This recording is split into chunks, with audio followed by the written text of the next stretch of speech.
عذر میکشم. فقط پیش از چی میگم که یعنی گفتنی هستم که به ادبی نکن، موضوع معین بکن که در چی مسئله بحث میکنی. به ادبی نکن، تحقیر نکن، با ادب با تعلیم. موضوع معین شد با وقت انشالله صحبت میکنیم. آوازات که شده است بسم الله برام صحبت میکنیم. بخشی شیخ عزیز حفظک الله. بسم الله بفرمایید. بکنید.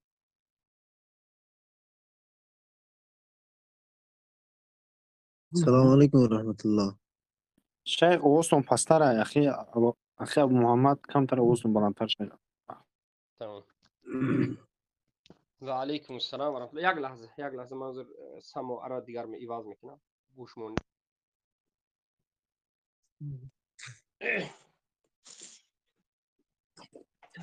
السلام عليكم ورحمة الله.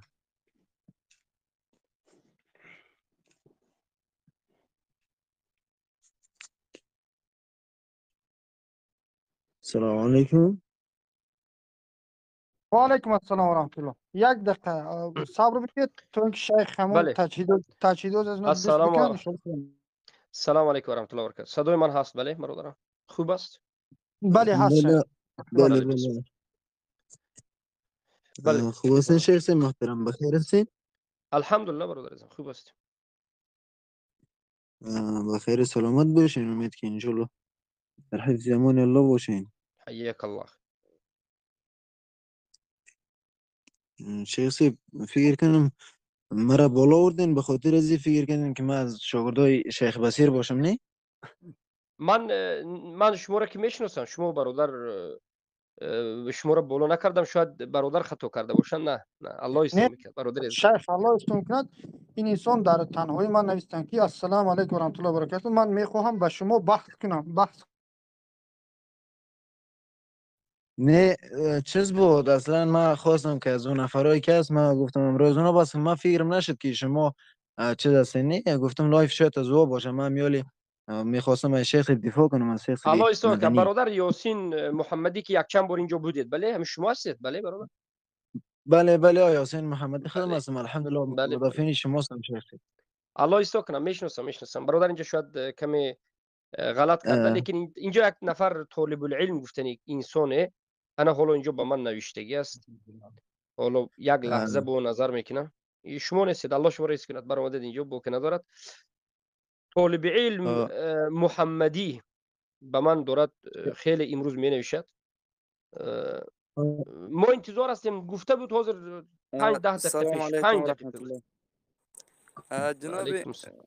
أبو محمد مدني، أستاذ ما من جهة سخو بله قاری صاحب محمد منصور دیوبندی از شاگردان شیخ صاحب رحم الله است. بله اه، اه، شیخ صاحب شیخ صاحب میشنوین؟ میشنوم. بله شیخ همه صاحب خاموش این بکنین. نفر یک لحظه. سعی بله یاسین. بله شیخ صاحب من یک گپ بزنم. خب اصلا این کسایی که همیال گپ میدن این شاگردای به او شیخ بصیر و پیری که دیروز رد زده بود اصلا تعلقی نداره. اینا با اونا هیچ ربط نداره. اینا دیگه گروسن. او پنج پیری بود تقریبا شهادی بود دیگه نفر است. ما حنفی مذهب هستیم برادر، حنفی مذهب. خب نه سیس حنفی مذهب هستین شما فکر که او بود دیگرا را فهمو. بهترین برادر نه عزیز. نه ما تکفیری نیستیم برادر گرامی. خوب بهترین معلومات خوب داده. جزاک الله خیر. کسانی که طالب علم مایک خود محکم بکنید. همه مایک خود محکم بکنید. قاری محمد منصور دیوبندی اهلا و سهلا. بفرمایید. درست است. مایک باز کنین صحبت کنین. قاری محمد منصور دیوبندی. السلام عليكم ورحمة الله وبركاته، والصلاة والسلام على من لا نبي بعده.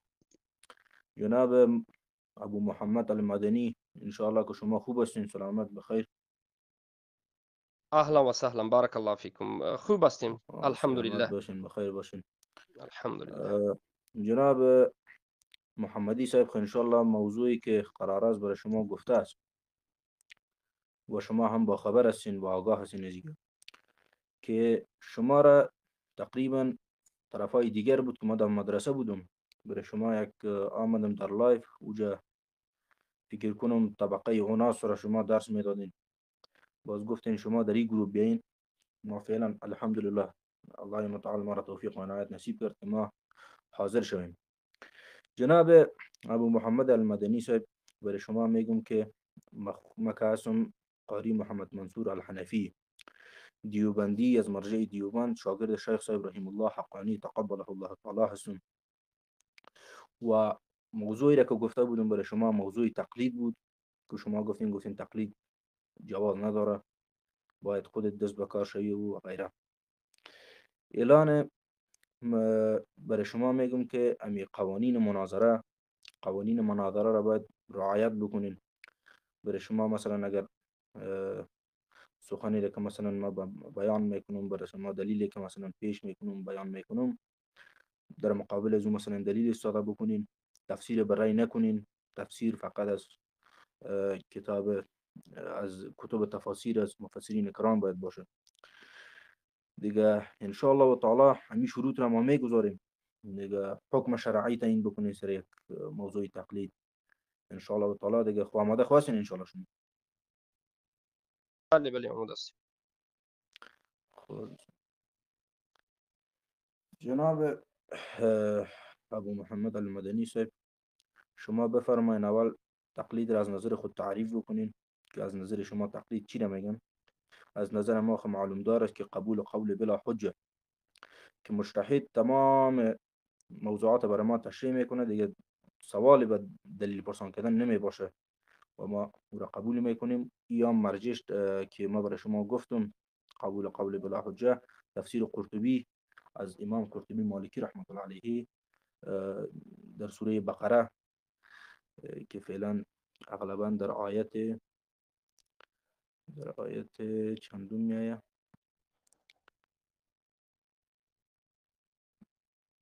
شما باشین که ما باز بکنم.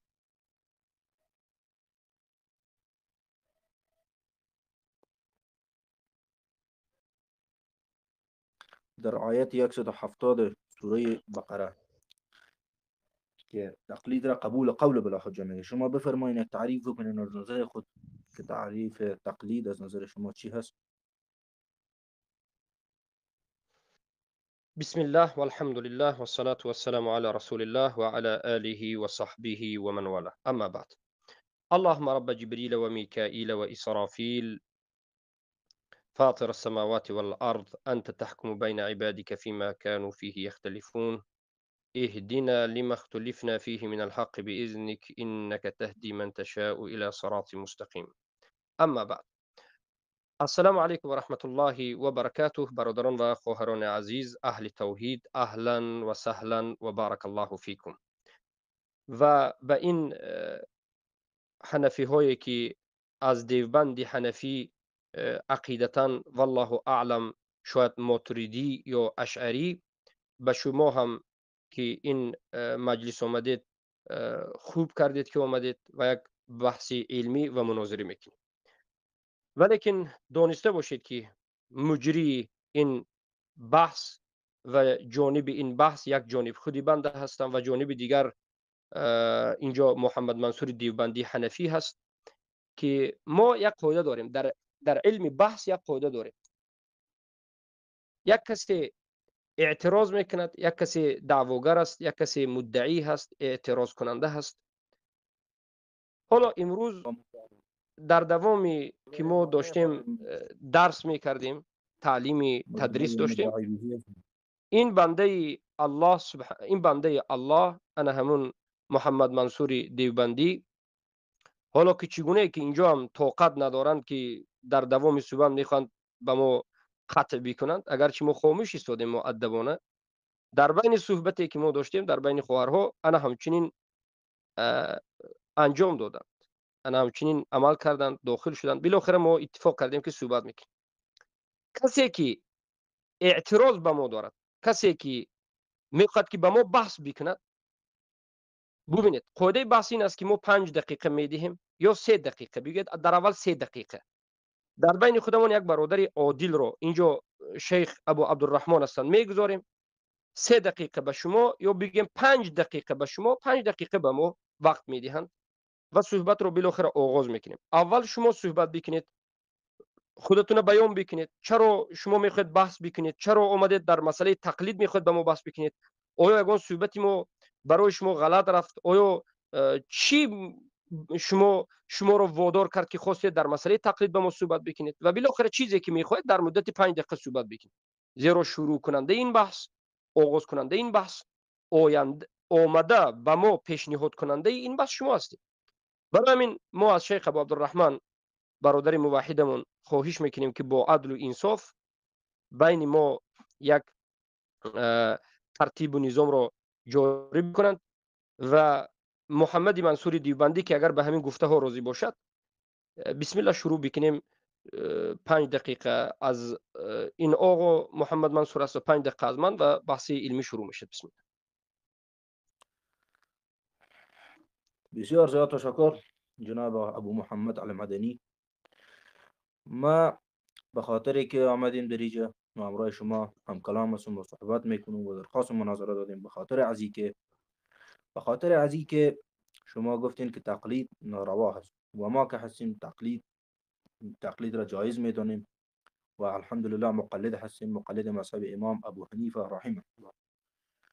و در جایی که ما اگر ببینیم که اتهام وارد میشه بالای مذهب ما، تنها از مذهب ما نه بلکه از تمام از 4 مذهب اهل سنت و الجماعت ما الحمدلله دفاع کردیم، دفاع میکنیم و خواهیم کرد. و مناظره شما من بهتر میفهمین که اگر به خاطر ریا نباشه، به خاطر شهرت طلبی نباشه، یک عبادت است و مناظره و بحث علمی یک کار بسیار نیک است، چون که مشکل دو طرف حل میشه و اشخاص و افراد چیزی میآموزه از اون.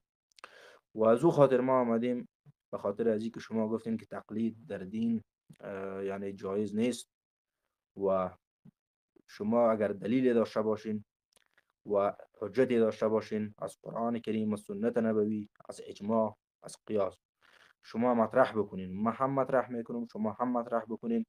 اینمی هدف است که ما آمدیم. بهترین. بارک الله فیکم. ابو عبدالرحمن هستید اینجا؟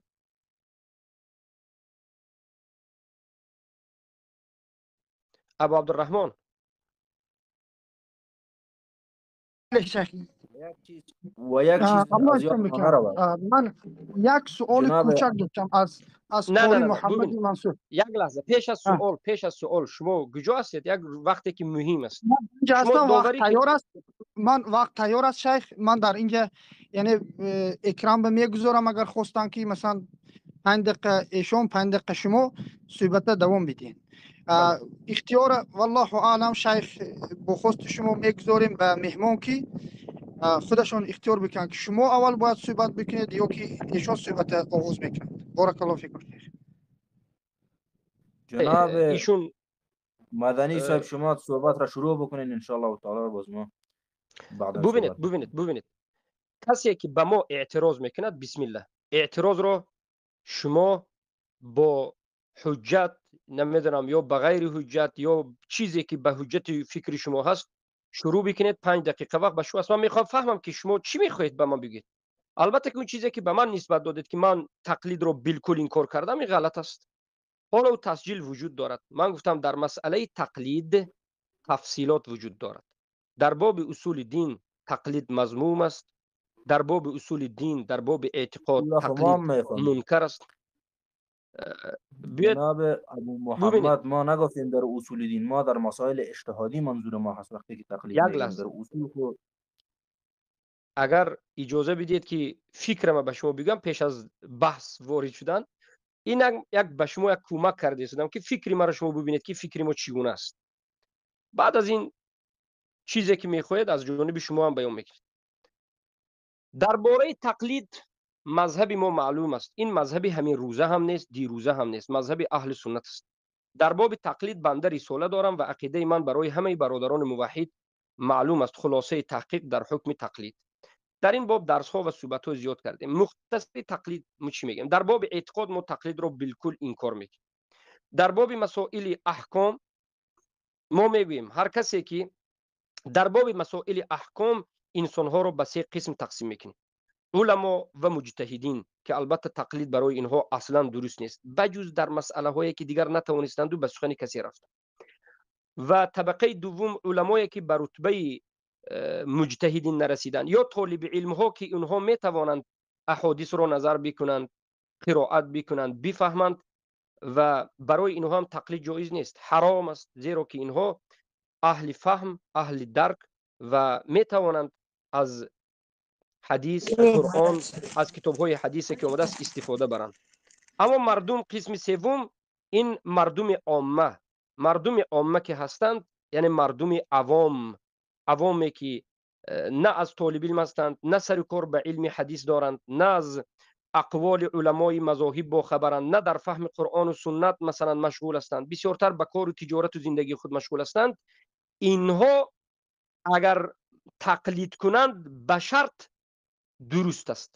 اینها اگر مقلد باشند ما اینها رو در همه حالت این چنین مقلدها رو گمراه یا حرام کرده نمیگوییم، بلکه میگوییم به شرطی که اگر این مردم عوام در تقلید کردن مذهب یا حتی نه فقط مذهب علمای اهل سنت رو تقلید کرده باشند و تعصب در تقلید نکردند، برای عوام مردم باقی ندارد، نه در عقیده بلکه در مسائل احکام و اجتهادی. تقلید کردن خو از حنفی، مالکی، شافعی باقی ندارد. اینها مسلمان های عوام هستند که به علم مشغول نیستند و اینها از گفت علما تقلید کردند، زیرا که حجت رو علم فهمیدن ندارند. به یکم شرطی که ما گفتیم این است که وقتی که حدیث صحیح به مخالف به سخن همون انسان تقلید کرده شامد، مخالف مذهبش آمد، سخن حدیث رسول الله را، حدیث صحیح را بگیرد، نه اینکه در باب تقلید در جای تقلیدش ثابت بماند. یعنی وقتی که همون مردم عوام هم وقتی که تعصب در تقلید کردن، تقلیدشون سبب انکار قرآن و سنت شد، البته این مذموم است و این رو هم حرام میگه. اما تقلید مردم عوام زیاد مقلد هستند، اکثر مردم عوام مقلد هستند به مذهب از مذاهب، ولی اگر متعصب نباشند، حدیث سه اومد حدیث سه رو بگیرد، بسم الله، باقی ندارد، مردم عوام است. اما به طالب علم علما و به مجتهدین تقلید درست نیست، الا در مسائلی که دیگر پیدا نشد، یافته نتوانست، از وسعتش و اجتهادش و حرکتش بیرون بود، او دیگر مسئله است.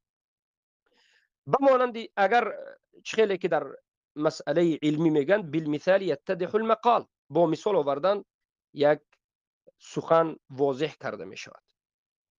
مردم عوام امروز دارند که محمد منصور دیوبندی حنفی که دارد صحبت میکند، از حنفی مثال میارد. مردم عوام در تاجیکستان، افغانستان خود را حنفی میگن.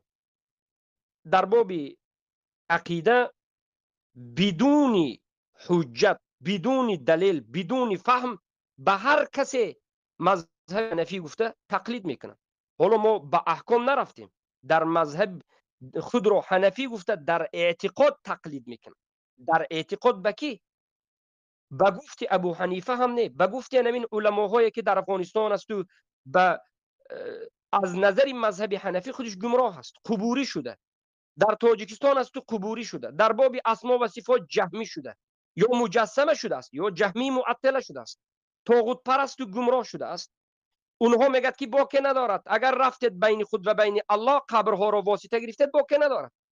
فتوا داد بدون دلیل، بدون حجت از قرآن و سنت. مردم روانه هستند، مقلد هستند، همه روانه میگن ما مقلد هستیم و قسم زیادی هم آمدن گفتن اینها مقلدن، تقلید عذر است. ما میگیم هم مقلد گمراه است، شرک کرده باشد مشرک است، همون فتوا دهنده مشرک است، هم کسانی که این فتوا دهنده مشرک را، این مقلدی مشرک شده را عذر میدهد، جهل را عذر میگه، بعد از معرفت الحال عذر میگه، اینم مشرک است. تقلید عذر نیست. حالا مثال آوردم در باب اعتقاد، حالا بیارید مثال بیارم حنفی های متعصبینه که امروز منشأش از دست صوفی های قبوری. شیخ اگر با وقت صحبت باشد وقت شما تمام شد. بارک الله فیک. انا همین مثال میارم، وقت به محمد منصور دیوبندی میتم، مثالش در فقه رفع الیدین میگن در مذهب حنفی وجود ندارد.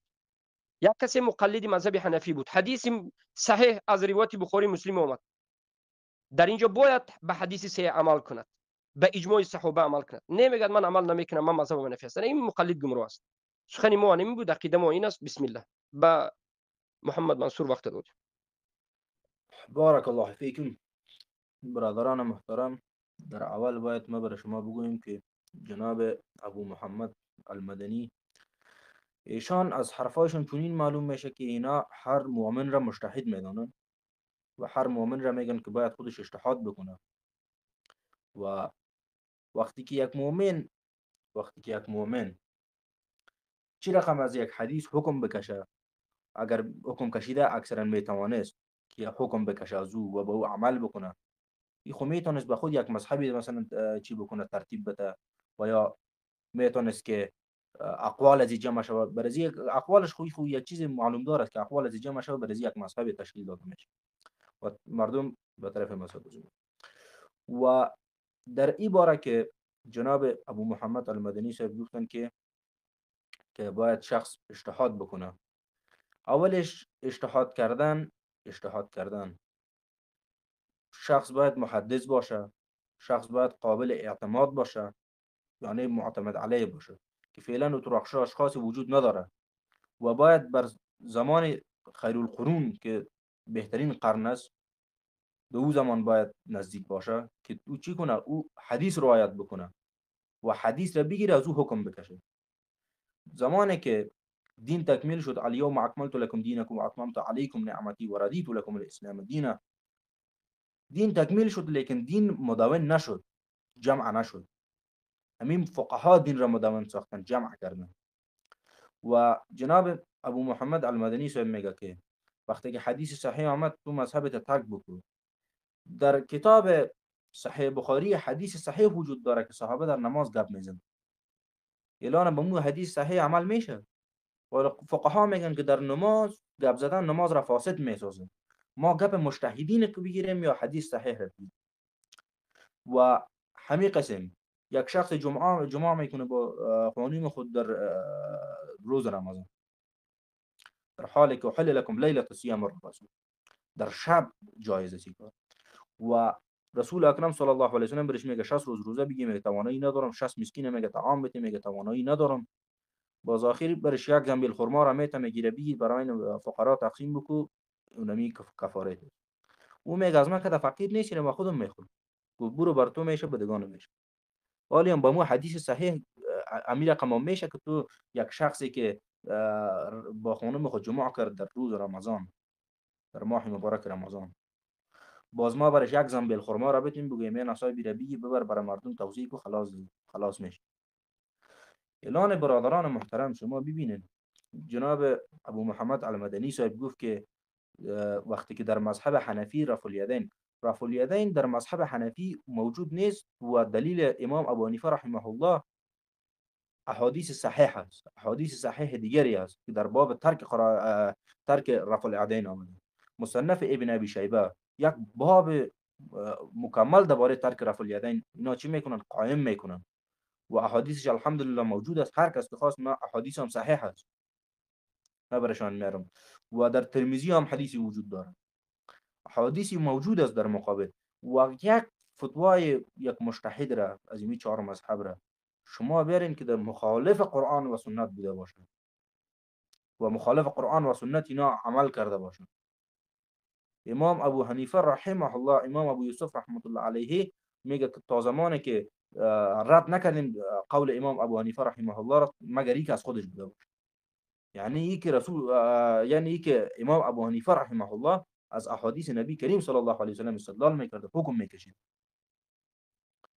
و وقتی که حکم کشیده میشه و وقتی که دین تکمیل شد، وقتی که مذهب آمد مذاهب مدون ساخت دین را، نه تعارضی که مثلا در احادیث موجود بود. تعارض را فعلا کسانی که سلفی هستن قبول ندارن در احادیث، در حالی که در مصنف ابن ابی شیبه یک باب قائم میشه که من کرح قراءه خلف الامام، مثلا قرائت پشت امام کراهیتش. یک باب دیگه قائم میکنه امام ابن ابی شیبه استاد امام بخاری رحمه الله که من رخص قراءه خلف الامام، رخصت بودنش از قراءه خلف الامام. الان در اینجا راجح و مرجوح چی میشه داخل میشه که کدام حدیث راجح کدامش مرجوح. الان نمیشه که نص تعارضی را بغیر از مذهب دفع بکنه. اگر کسی که میگه من اهل حدیث هستم خب باید به هر دوش همزمان عمل بکنه. میتونه همزمان عمل کرده که هم رفع الیدین بکنه هم نکنه، هم قراءه خلف الامام بکنه هم نکنه. این رقم امکان نداره و نمیشه. و از این خاطر مذاهب آمده که دین را برای مردم آسان بسازه و از دین یعنی تشریع کلی را و او را مدون و جمع بسازه. دین خود تکمیل شد لیکن مدون نشد، او را مدون میسازه. چی؟ امی 4 مجتهد اهل سنت و الجماعه که تا که از دین آسان تعبیر شود. و شما جناب ابو محمد المدنی صاحب دیگه ان شاء الله آماده هستین که در وارد بحث شوین، وارد بحث تقلید دیگه به حساب وارد بحث از قرآن کریم. شیخ بارک الله صحبت بکنید. وقتی این انسان هم تقریبا 6 دقیقه شد به خاطر اینکه کمی شما صحبت کرد. بارک الله فیک. باشه بهترین. از این به بعد 5 دقیقه صحبت میکنیم. آقای محمد منصور دیوبندی حنفی حالا در سلب مناظره و بحث هستند، حالا متوجه نیستند که بحث شروع شده. این هم یک عجیب است. ما گفتیم بحث رو شروع کردیم. ما خب بحث فهمیدیم شروع شده، ما گفتیم که از نظر قرآن کریم شروع بکنیم. از کدام نظر قرآن شروع کریم میکنید؟ ببین این است یک مشکلی دیگر که ترتیب نظام بحث آداب و اخلاق ویران میکنند. حالا وقتی من نرود، حالا وقتی من 5 دقیقه باید بیستم، این انسان وقتی من رو گرفت. از نظر قرآن و کریم، از نظر سنت، از نظر اجماع صحابه سلف صالح شروع بکن. بسم الله. پیش شما رو کی گرفت؟ محمد منصور دیوبندی حنفی. من آیا پیش خود شما رو گرفتم؟ بسم الله بفرما، حجت بیار اینجا. بسیار 5 دقیقه شرط نیست که به هر حرف شما صحبتتان بکنین جناب ابو محمد المدنی صاحب. ان شاء الله تعالی که 5 دقیقتون پورا شد ما از نظر قرآن کریم شروع میکنم. از کدام نظر شروع میکنی شروع بکن، ولی بگوین که وقت شما 5 دقیقه وقت برای شما است. بسم الله شروع بکن. مگر من پیش شما رو گرفتم؟ حالا شما خلاص بکنیم. نه ما حضارت را رعایت میکنیم جناب ابو محمد. تمام 5 دقیقه وقت من است. شما اگر خاموش ایستادید با آداب ایستادید مرا قطع نکردید، بسم الله ما هم به همون ترتیب میریم. اما قطع کردید بالاخره این به قطع و بی ادبی این طور بحث نمیشه. آروم خیلی که من خاموش ایستاد. محکم بکنید. ما که خود محکم بکنید. 5 دقیقه که تمام شد اینجا برادری ما عادل دارد و نگاه میکرد. اولا برادران عزیز، الله همه شما را حفظ بکند. اینجا خود شما از صحبت‌های من آگاه هستید. من نگفتم که هر مؤمن باید مجتهد در باب احکام باشد. من نگفتم که هر شخص باید مجتهد باشد. این سخن‌های هست که محمد منصور دیوبندی حنفی دارد به سر من تحمیل میکند، حالان که باطل است. من سخنم سخن علمی بود. سخن علمی درکش فهمش برای علما هست، برای جهلا نیست. اگر علم داشته باشی آقای محمدی دیوبندی، بسم الله با علمانه صحبت ما رو درک کن، فهم. چیزی که نگفتیم به سر ما تحمیل نکنید. اگر علم نباشد وقتی ما رو و وقتی خود رو ضایع نکنید. ما گفتیم در بار دیگر میگیم اعتقاد ما در مسئله تقلید این یک جواب مختصر نیست که بگوییم تقلید بالکل انکار است یا بالکل ثابت است. جواب ما، اعتقاد ما، فهم ما در بالای تقلید این تفصیلی است، تقسیم دارد، تفصیلات دارد. در باب اعتقاد تقلید حرام است و مثالش را هم آوردم که حنفی ها در باب اعتقاد مقلد کور هستند به ابو حنیفه. در باب اعتقادی که ابو حنیفه در باب ایمان خطا کرده، عمل را از ایمان نیست، زیاد و کم شوی ایمان را انکار، ایمان مرکب را یک جای بدون مرکب، استثنای ایمان را انکار میکنند. این 4 مخالفت بزرگ فقط در باب اعتقاد ایمان، مسائل بزرگ اعتقاد است. مقلدین این انکار میکنند. یعنی کسانی که دعوای حنفی دارند نه فقط در باب احکام، در باب اعتقاد هم مقلد گمراه هستند. اینا فراموش نکنن. و ما حرام است میگوییم، حرام است. این نمود تقلید زلالت است. این نمود تقلید به سر خود طاغوت ساختن یک کسی است یا که رب گرفتن یک کسی است. در مسئله اعتقاد برای ما قرآن و سنت، اجماع صحابه، یعنی فهم صحابه در بالای قرآن و سنت کافی است. اما در باب احکام، در باب اعتقاد نه، در باب احکام، در باب فروعات، نه در باب اصول، در باب فروعات احکام، ما میگوییم که مردم به سه قسم تقسیم می شوند. علما و مجتهدین که اگر باشند، ما نگفتیم که امروز فلان فلان آدم مجتهد است و ما دروازه اجتهاد را باز میدونیم، مثل شما نمیدونیم که مغلق است، لیکن میگم اگر علمای مجتهدین باشند، این برای اینها مقلد به یک مذهب شدن درست نیست، زیرا که اینها اهل اجتهاد هستند.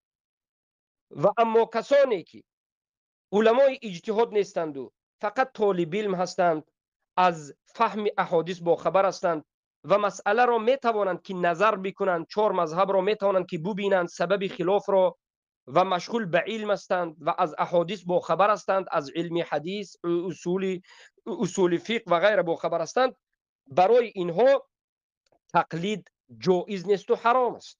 اینها باید متبع و باید در اساس حجت زندگی و این احکام رو بگیرند. اما قسم سوم مردم، مردم عوام مردم، عامه مردم هستند که امروز در افغانستان و تاجیکستان و در عالم اسلام این چنین انسان ها میلیون ها هستند، نه مجتهد هستند، نه عالم هستند، نه طالب علم هستند، نه مشغول به علم هستند، مشغول به زندگی خود، نماز میخوانند، روزه میدارند، از علم بیخبر. بعضی از اینها حتی قرائت نمیفهمند، کتاب خوانده نمیتواند. اگر این چنین انسان ها مقلدی یکی از این مذاهب شدند، نه در اعتقاد، نه در اعتقاد اگر خطا باشد، خطاگی در اعتقاد، مقلد شدن در خود درست نیست، بلکه اگر در مسائل احکام، در مسائل روزه و در مسائل حج و نماز و از وضوء و غسل و اینها اگر مقلد حنفی یا شافعی یا مالکی یا حنبلی شدند، به شرط برای اینها جایز است که متعصب نباشند، متعصب کور نباشند، امامشان را از رسول الله پیش نگیرند و هر وقتا که به ضد مذهب اینها، به مخالف پیشوای اینها، امام اینها حدیث آمد، حجت از قرآن و سنت و اقوال صحیح و ثابت سلف آمد، باید سخن سلف رو بگن. انا این است مذهبیم. اما در مسئله این که رفع وقتتون تمام الیدین شد را ما همچون مثال، وقت تمام شد. شیخ. تمام، بارک الله. تمام، بله.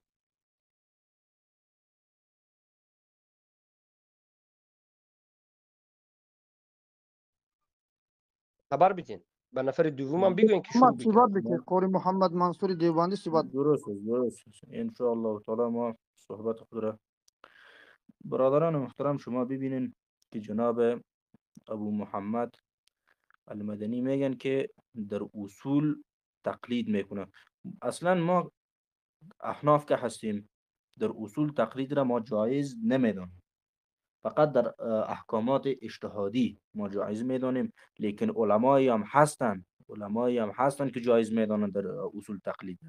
یعنی ما یک مثالی برای شما میارم، کتاب الاحکام فی اصول الاحکام از امام العامدی. شما ببینید برادران محترم که ما براتان بخوانم که چی میفته در اینجا درباره اصول در تقلید، گرچه ما خود ما جواز نمیدانیم، لیکن کتمان نشه گفته های علما که در اصول تقلید بعضی از علما گفتن و بیان کردن و جواز را دادن. باش که ما کتاب را باز بکنم.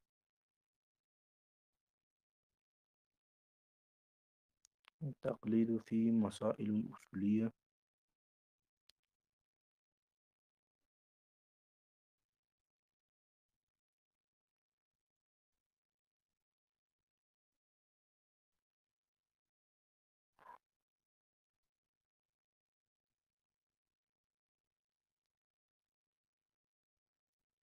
شخص به نام محمد بن حسن العنبری که یکی از اشخاصی هستند که اینا خودشان در خیر القرون زندگی میکردن و یکی از جمله علمای همو زمان هستند.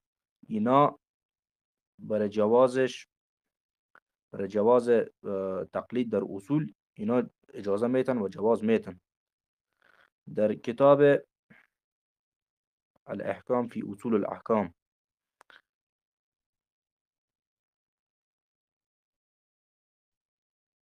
که محمد بن حسن العنبری،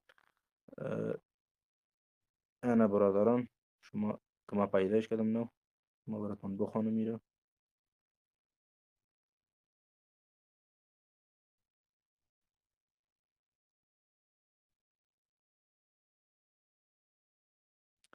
برادران من کمره موبایل را میزنم شما ببینین انشاءالله تعالی خود دیده میشه.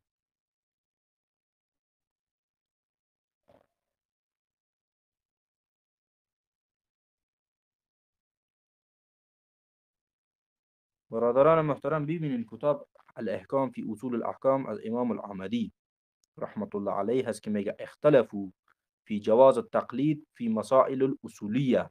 اختلاف از در جواز تقلید در مسائل اصولیه المتعلقه بالاعتقاد فی وجود الله تعالی و ما يجوز عليه. اعتقاد بچی به وجود الله تعالی و ما يجوز عليه و جواز میدهند بر آن و ما لا يجوز عليه هم جواز میده هم جواز نمیده و ما يجيب له و ما يستحيل عليه. فذهب عبيد الله بن الحسن العنبري والحشوية إلى جوازه. عبید الله بن الحسن العنبری و حشویه چی میکنن اینا بر جوازش چی میکنن اجازه میتن و اجتهادم گفته فیه حرام، اجتهادم در او حرام است. برادران محترم میبینین یک مسئله اختلافی هست لیکن جناب المدنی صاحب میگن که کاملا حرام است و نمیدانم کسی که این کار میکنه در حرام مختلف است. ما گرچه ما جایز نمیدانیم در اصول ما حنفی‌ها در حصول تقلید را، لیکن علمایی هم هستن گفتم تو عبیدالله بن الحسن العنبری و الحشویه الى جوازی گفت جواز میتن برای تقلید در اصول و این یک موضوع اختلافی است و جناب ابو محمد المدنی از خود میگن که این حرام است در حالی که علمایی هم در مقابل موجود هستن که با جوازش چی میکنن با جوازش اجازه میتن. برادران محترم الان ما تقلید را از قرآن کریم دلیل که ما داریم میگیم از سوره النساء آیت 59 است که اطیعوا الله و اطیعوا الرسول و اولی الامر منکم. از الله متعال اطاعت بکنید، از رسول صلی الله علیه و سلم اطاعت بکنید و از اولی الامر منکم، از کسانی که بالای شما حاکم هستند. ایره به شما ببینین تفسیر بغوی از امام بغویة الشافعی در باره آیت سوره نساء آیت 59 می فرماید که لفظ اولو الامر از گپ ما در اطیع الله و اطیع الرسول خود هیچ کسی اختلاف ندارد در لفظ اولو الامر. قاری محمد وقتتون تمام شد. بارک الله. تمام شده شیخ نمود. بفرمایید. بارک الله فیکم. بسم الله. پس حالا محمد منصور دیوبندی شروع کردن در مسئله تقلید در اصول دین که مسئله اختلافی است. اولا ما نظر میکنیم که آیا در این مسئله ما از اهل سنت صحبت میکنیم یا از غیر اهل سنت. حالا اگر گفتیم که اهل سنت و غیر اهل سنت شاید این محمد منصور دیوبندی شاید تعجب بکنند. امیدی کی است؟ امیدی 551 هجری تولد شده، 631 هجری وفات کرد. سیف الدین الامیدی اشعری است. بله قسم از علمای اشعری در مسئله تقلید در باب اصول دین جایز گفت، لیکن من اشعری نیستم، من معترضی نیستم، من از اهل سنت و الجماعت هستم. علمای اهل سنت و الجماعت در این مسئله قول راجح رو گفتن. من نگفتم که در این مسئله اجماع هست. آقا من گفتم حرام است تقلید در مسئله اعتقادی، اگرچه بعضی از علما به این اشاره کردند ولی کلام این علما را شما خطا فهمیدید. امیدی هم خطا آوردن اینجا. آمیدی اصولی فقهی اشعری قسم زیادی از اشعری ها و حتی قسمی از علمای ماتریدی سمرقندی ها در باب اصول دین تقلید کردن را جایز میدان و حتی بعضی از غلات این گمراهان که اشعری و ماتریدی که به صوفی پیوستند، اینها واجب یعنی فرض میدانند تقلید حتی در اعتقاد اصول دین را. ما که از قبوری نقل نداریم، ما که از اشعری صحبت نمیکنیم، ما که از ماتریدی صحبت نمیکنیم، ما که از اهل سنت و الجماعت هستیم و ما که در مذهب اهل سنت و الجماعت وقتی که اختلاف شد معناش این نیست که هر چیزی که اختلاف شد هر کدامش را خواهی بگیر. نه، قول راجح وجود دارد، حق یک توست.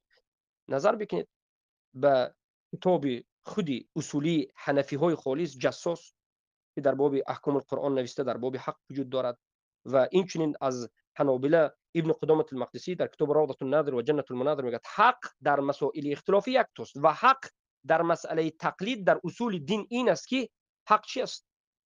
در مسئله اصول دین تقلید جایز نیست. در مسئله اصول دین تقلید جایز نیست. وقتی که کسی الله را شناخت در اساس دلیل یا فطری یا دلیل عقلی و انا همچنین میره.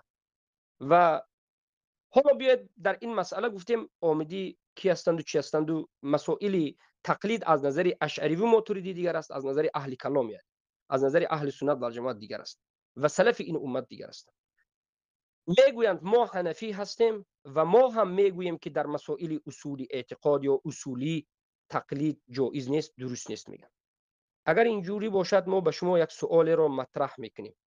شما که دعوای حنفی پیروان این ابو حنیفه دارید، مذهب حنفی دارید، آیا در باب ایمان مقلد ابو حنیفه هستید یا نیستید؟ ابو حنیفه و علمایی که حنفی ها دارند از متقدمین و متأخرین معلوم هستند که میگویند الایمان قول و اعتقاد یا که نطق باللسان و اعتقاد بالقلب. عباره ها گوناگون است ولیکن معناش این است که ایمان زبان است و قلب است، عمل از ایمان نیست. مذهب حنفی همین است، معتبر از روایت واضح و صحیح از ابو حنیفه همین است. هیچ کسی این را از ابو حنیفه انکار نکرده. عمل از ایمان هست یا نیست؟ همه بجز ابو حنیفه همه گفتند که عمل از ایمان است، عمل رکن ایمان است، شرط صحت ایمان است، بجز ابو حنیفه. عمل زیاد و کم می شود یا نمی شود، این مسئله اصول اعتقاد، یکی از مسائل اعتقادی بزرگ است. همه گفتند که ایمان زیاد و کم می شود بجز ابو حنیفه. اهل سنت جمهور سلف این امت گفتند ایمان مرکب است. ابو حنیفه گفته ایمان مرکب نیست، یک چیز است. همه سلف صالح گفته ایمان استثناء دارد. ابو حنیفه گفته استثناء ندارد. حتی ابو منصور ماتریدی خود را پیرو به ابو حنیفه گرفته. اهل سنت را شکاکیین میگد، شکاک، اهل الشک و ریب میگد به خاطر استثناء. در کتاب توحیدش که زلال است نوشته است. اکنون سوالی من به شما در همین 4 مسئله، عمل از ایمان زیاد و کم شوی، دو مرکب یا غیر مرکب و مسئله استثناء، که این مسئله بزرگی اصول اعتقادی، که این مسئله ایمان یکی از مسائل اصول اعتقادی است، شما مقلد ابو حنیفه هستید یا که ابو حنیفه رو بله مقلد ابو حنیفه هستید یا که ابو حنیفه رو در اینجا خطا گفتید و به دیگر قول رفتید؟ بسم الله. برادران محترم شما ببینید، یکی که ما ایره جواب بتم که ایشان جناب ابو محمد اشعریا و ماتریدیا را اینا از اهل سنت و الجماعت خارج میدونن، در حالی که ابو منصور ماتریدی تو سمرقندی الحنفی یک حنفی بوده است و احناف از مذاهب اهل سنت و الجماعت. ابو الحسن اشعری شافعی بوده است، شافعی از جمله مذاهب اهل سنت و الجماعت است. بله ما معتزله، جهمیه، افرادی که مثلا به این شکل مثل معتزله و جهمیه و قدریه و جبریه اینا هستن، اینا را از عقیده اهل سنت و الجماعت ما بیرون میدونیم. لیکن کسانی که ماتریدی هستن، اشعری هستن، اونا را ما از اهل سنت و جماعت ما بیرون نمیدونیم. دوم دیگه جناب ابو محمد المدنی گفت که ایمان میگه که زیاد و کم میشود. امام ابو حنیفه رحمت الله علیه میگه ایمان درجه دارد. آیا درجه و زیاد کم شدن کدام فرقی دارد؟ باز میگن که گفتن که ایمان عمل جزی از ایمان نیست. امام ابو حنیفه رحمه الله اسلام را میگن. اسلام یعنی انقیاد و تسلیم شدن و عمل کردن در باب اسلام را داخل میکنه. اگر ایمان هم میگن اقرار به زبان، تصدیق به قلب، اقرار باللسان و تصدیق بالقلب. و اسلام هم میگن که انقیاد به تسلیم شدن و عمل به جوارح از جمله چی است؟ همون خود اسلام است که اسلام عبارت از انقیاد و تسلیم شدن است. اذ قال له ربه اسلم قال اسلمت لرب العالمین. حضرت ابراهیم علیه السلام که منقاد بر الله متعال بود. اعلان برادران در این قسمت بعضی از دیگر مثلا جمهور دیگه میگیریم. به جمهور مثلا میگن که نماز از جمله ایمان است. خب از جمله ایمان است. آیا جناب ابو محمد صاحب یک صدایتان بکشین، شما قبول دارین که نماز را شما از ایمان میتونید؟ ما قاعده بحث رو گذاشتیم 5 قاعده را دقیقه خب صحبت گذاشتین، خب بکنید. به بحث ارتباط داره جناب ابو محمد. به 5 بحث دقیقه چی داره؟ اعلان آداب زیاده کم شدن آداب ایمان اینا هم به قاعده بحث چی نبوده، آداب مرتبط نبوده، آداب شما مطرح کردین. آداب و بار دیگر آداب. 5 دقیقه وقت داریم صحبت بکنین. 5 دقیقه من جواب میگم. هر چیز سوال دارید من اینجا در دستم قلم دارم، کتاب دارم، همه چیز باز است و همه کار رفته است. بسم الله. به حاجت نیست که به غوغا کشیم. ما ترتیب و نظام داریم، بسیار خوب. غوغا نداریم. بسم الله. سوالی که من برادران 4 تا دادم. محترم، اصلا سلفیت اینا هم میگن که چی است؟ میگن که نماز از جزی از ایمان است. ایران امام ابو حنیفه رحمه الله از جز از ایمان نمیدونه نماز. ایران از اینا بازم سوال مطرح میشه که میگه اگر شما نماز را میگین که ایمان، ما کان الله لیودع ایمانکم و ما کان الله لیودیع ایمانکم، الله متعال ایمانای شما را ضایع نمیکنه، یعنی صلات شما را ضایع نمیکنه. این را دلیل میگیرن. امام ابو حنیفه رحمه الله بسیار یک سوال بسیار قوی سر جواب میکنه. از اینا سوال میکنه امام ابو حنیفه رحمه الله، میگه در زمان قاعدگی زنان از سرشان نماز ساقط میشه، از سر از او ایمان ساقط شد.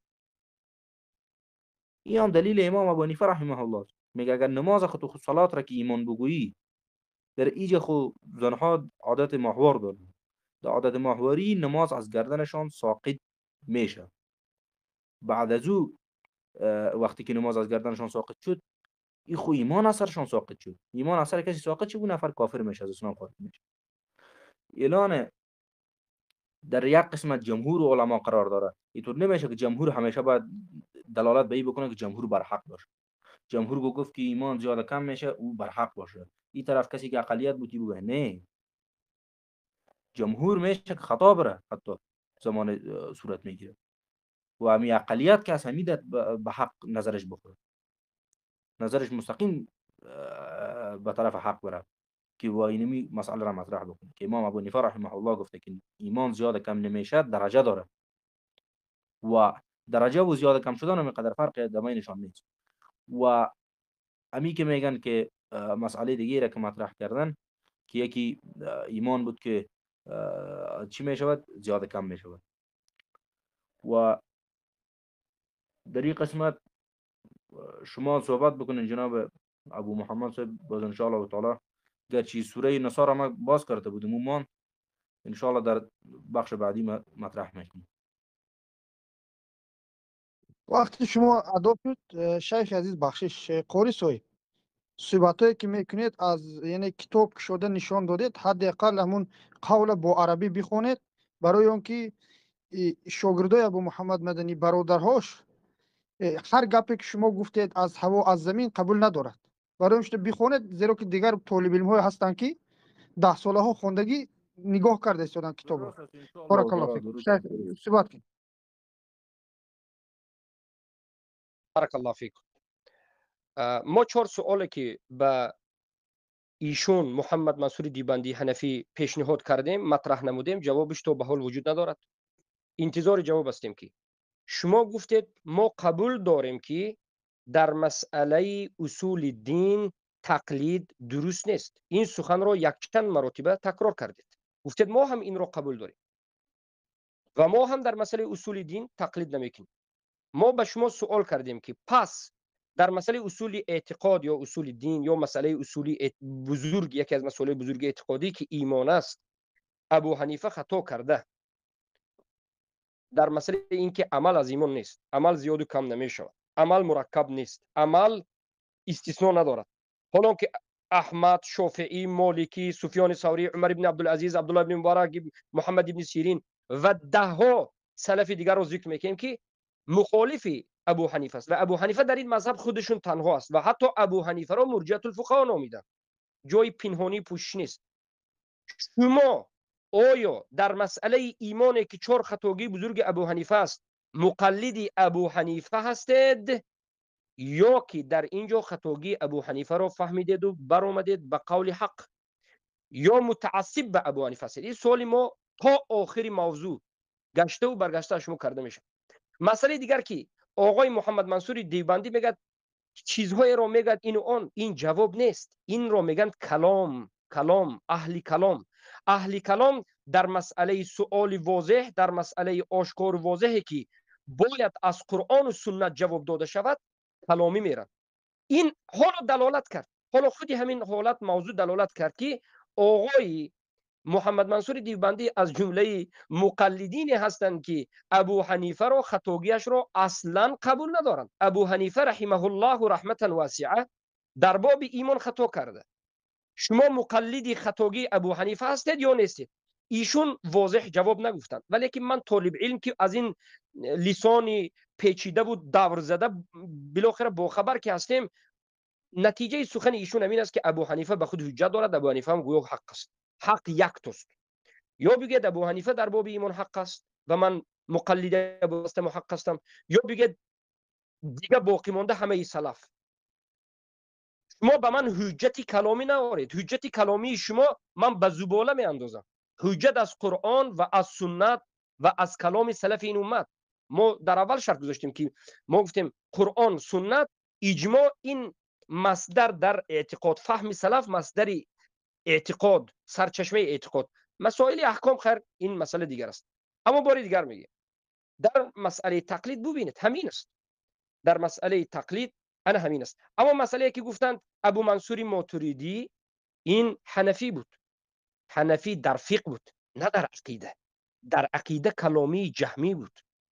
ابو منصور ماتریدی، فرقه ماتریدی چی فرقه است؟ فرقه کلامیه، فرقه کلامی است.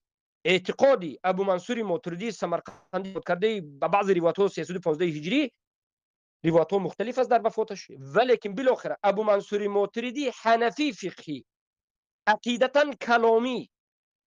همین است که امروز در تاجیکستان، افغانستان، ایران همچنین انسان ها پیدا شدند که فقها حنفی در باب نماز و روزه و حج و زکات و معاملات و نکاح و غیره. فقها حنفی، عقیدتا کلامی ماتریدی اشعری، طریقتا صوفی یا دیوبندی یا نقشبندی یا مولوی و غیره. 64 این تلمیسانی اینایی که دارد، 64 این رویه طرقایی که بالاخره صوفی دارد. عقیدتا حنفی نیستند. عقیدتا حنفی نیست. در باب اسما و صفات مثلا الله سبحانه و تعالی را ابو حنیفه رحمه الله اثبات میکند. در کتاب خود حنفی آمده که در بالای آسمان، در بالای عرش است. اما ابن ابوالعز حنفی میگه نه، در بالا نیست. ابو حنیفه رحمه الله معنای لا اله الا الله را در فقه اکبر به معنای الوهیت بیان میکند. ابو منصور ماتریدی لا اله الا الله را به معنای ربوبیت بیان میکند. لا قادر الا الله، لا قادر على الاختراع الا الله. کتاب توحیدی ابو منصور ماتریدی را نظر بکن که توحید چی میگه. ابو حنیفه گفتن نطق لا اله الا الله را شرط مسلمان شدن این دنیا و آخرت میگوید. ماتریدی ها شرط گفتن لا اله الا الله فقط در این دنیا لازم است. با آخرت لا اله الا الله کسی که نطق نکند در حالتی که قدرت و توانایی الله داشته تمام باشد شد. هم بوکی ندارد. اختلاف بارک در الله بین فیک. این ابو منصور ماتریدی و نفی وجود دارد.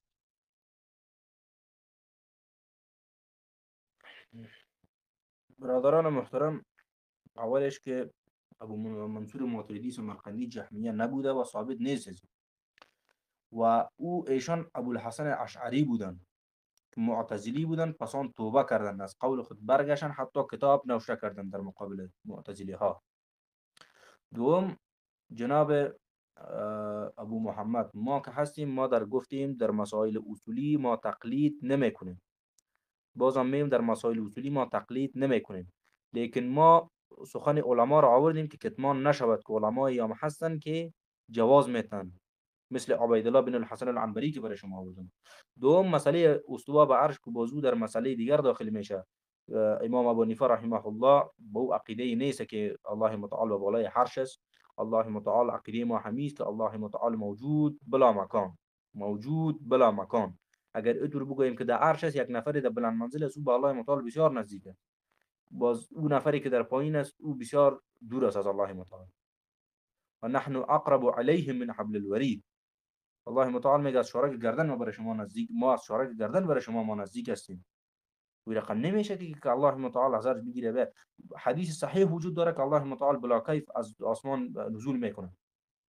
پس در اینجا که نزول کرد، در دیگه کشور ساعت بعدن شب میشه، در اونجا که شب شد در اونجا روز میشه، اونجا که شب شد در اونجا روز میشه. معاذ الله، باز الله متعال چه وقت به عرش میره؟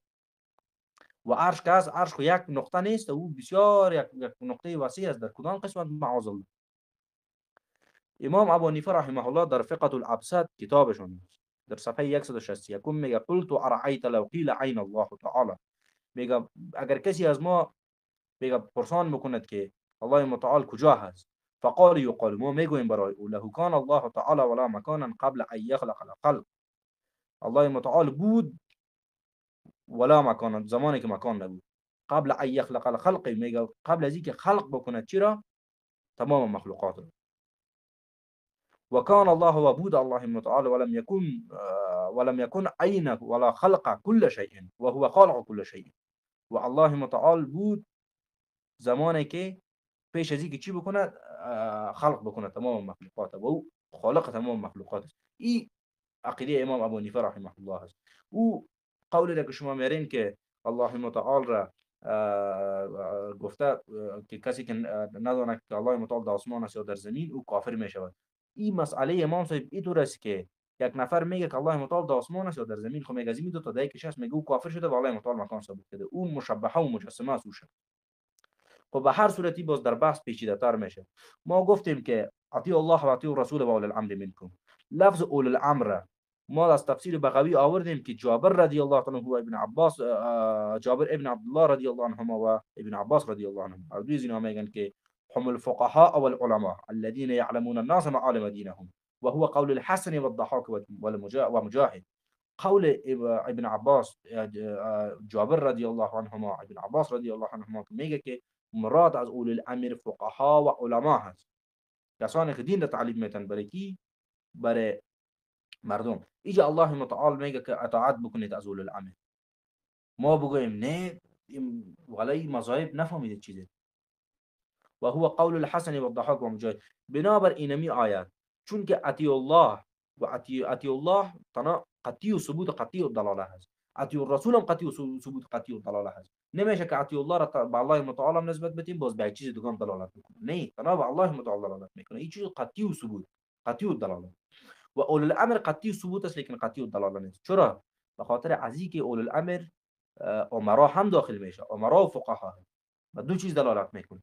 قطعی و ثبوت، ثبوت شده لیکن قطعی و دلاله نیست. ابن عباس رضی الله عنهما، جابر رضی الله عنهما، اردوی زینا رضی الله عنهم میگن که هم الفقهاء والعلماء الذين يعلمون الناس معالم دينهم.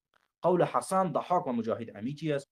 از نظر از تقلید از نظر ما واجب است. جناب ابو محمد المدنی صاحب ان شاء الله تعالی که ما خود را باز کردن، اونا بحث اصلی این از نظر قرآن کریم از میجا شروع هست.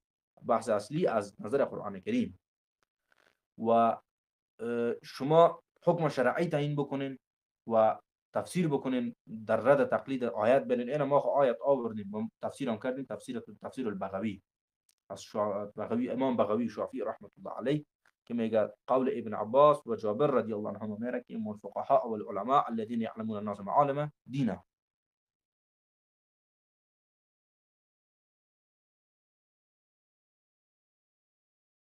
وقت شما تمام شد شیخ بفرمایید. بسم الله. اما بعد بالاخره اعتقاد محمد منصور دیوبندی بنام نسبت به حنفی، ولیکن این نسبت باطل است. فقها حنفی، فقها پیروی مقلد حنفی، ولیکن عقیدتا جهمی. بالاخره مشهور شد میگه ما الله رو در بالای عرش نمیگیم.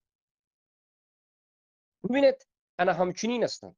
ما چرا در باب عقیده میبریم؟ باب تقلید رو به باب عقیده میبریم، زیرا که اینها در واسطه تقلید این مردم زیادی رو گمراه در عقیده کردند. در بالا بودن الله سبحانه و تعالی در اساس تقلید گمراه کردند و انکار کردند. در اساسی که ابو حنیفه رحمه الله روایت ثابت 100% است. حتی در شرح عقیده طحاوی آمده است که ابو حنیفه رو سوال میکنند که در زیر الرحمن علی العرش استوى، الله در بالای عرش استوا کرده است، الله در کجا است؟ کسی بگوید که نمیدونه، در بالا هست یا در پایان است، در کجا بودنش نمیدونه. لا ادري العرش فی السماء ام فی الارض. ابو حنیفه چی گفتن؟ قال هو کافر، این کافر است. لانه، یعنی برای چی؟ برای که نفهمید که الله در بالای عرش و در بالای آسمان، بالا بودن الله انکار کرد. مشکلی همین است که سخن ابو حنیفه را قبول ندارند، حنفی نیستند. محمد منصور دیوبندی حنفی نیست، بلکه در باب اعتقاد مقلدی که است ابو منصور ماتریدی و اشعری است. میگه ابو منصور ماتریدی جهمی نبودند یا خطاگی نکردند، بلکه ابو الحسن الاشعری بودند. بله ابو الحسن الاشعری الابانه من اصول الدینه و المقالات الاسلامیه نیست توبه کرده، ولیکن ابو منصور ماتریدی کتاب دارد، کتاب توحید دارد. اهل سنت و الجماعت را در اینجا رد کرده، اهل سنت را اهل شک گفته، ایمان زیاد شدن ایمان و کم شدنش رو انکار کرده، لا اله الا الله را به ربوبیت برده، به الوهیت نگفته. گفتن لا اله الا الله به احکام این دنیا ربط دارد، به جنت ربط ندارد. میگه در اسما و صفات مذهب جهم ابن صفوان است. ابو حنیفه در باب اسما و صفات مذهب اهل سنت و الجماعت است. الله رب العزه و الجلال را در بالای عرش اثبات میکنه. خیلی که این سخنش معلوم است که ما گفتیم. تکفیر میکند کسی که الله را در بالا نگوید. حالا محمد منصور دیوبندی از نظر ابو حنیفه تکفیر است، ولی ابو محمد منصور دیوبندی خود را اول دیوبندی بگد پیش از اینکه حنفی بگد. چی میشد که بگد اول حنفی بگد بعد دیوبندی بگد؟ لیکن این تناقضات اینها هست که فقها حنفی، عقیدتا کلامی ماتریدی، طریقتا صوفی و بالاخره مذهبی کلام جهمی. اما بیایید در مسئله آیتی که آوردن که از سوره نساء آیت 59 است، تفسیر بغوی را در اینجا ذکر کردند که این علما و فقها هست. فقها و علما است. حق است. کی این کار کرده که این علما و فقها است؟ الله سبحانه و تعالی میگه یا ایها الذین آمنوا اطیعوا الله و اطیعوا الرسول. ای آنهایی که ایمان آوردید، اهل ایمان و اخلاص و توحید هستید، اطاعت کنید الله را و اطاعت کنید رسول الله را و اولی الامر منکم و اولو الامرهایی که از شما هستند. اینها فقط خاص کی نیستند؟ فقط خاص علما و فقها نیستند. اگر شما بگویید که در تفسیر بغوی آمده فقط فقیه هست و عالم است، دیگر کسی نیست، نامعقول کردید. مرحمت ابن جریر طبری را باز کنید. چی میگه؟ ابن جریر طبری میگه که اینها را از سلف روایت است که اینها امرا بودند. در این آیت امرا آمده میگه. امرا اولو الامر منکم، اولو الامر در اینجا امرا هست. پس کلمه اولو الامر منکم و اولو الامر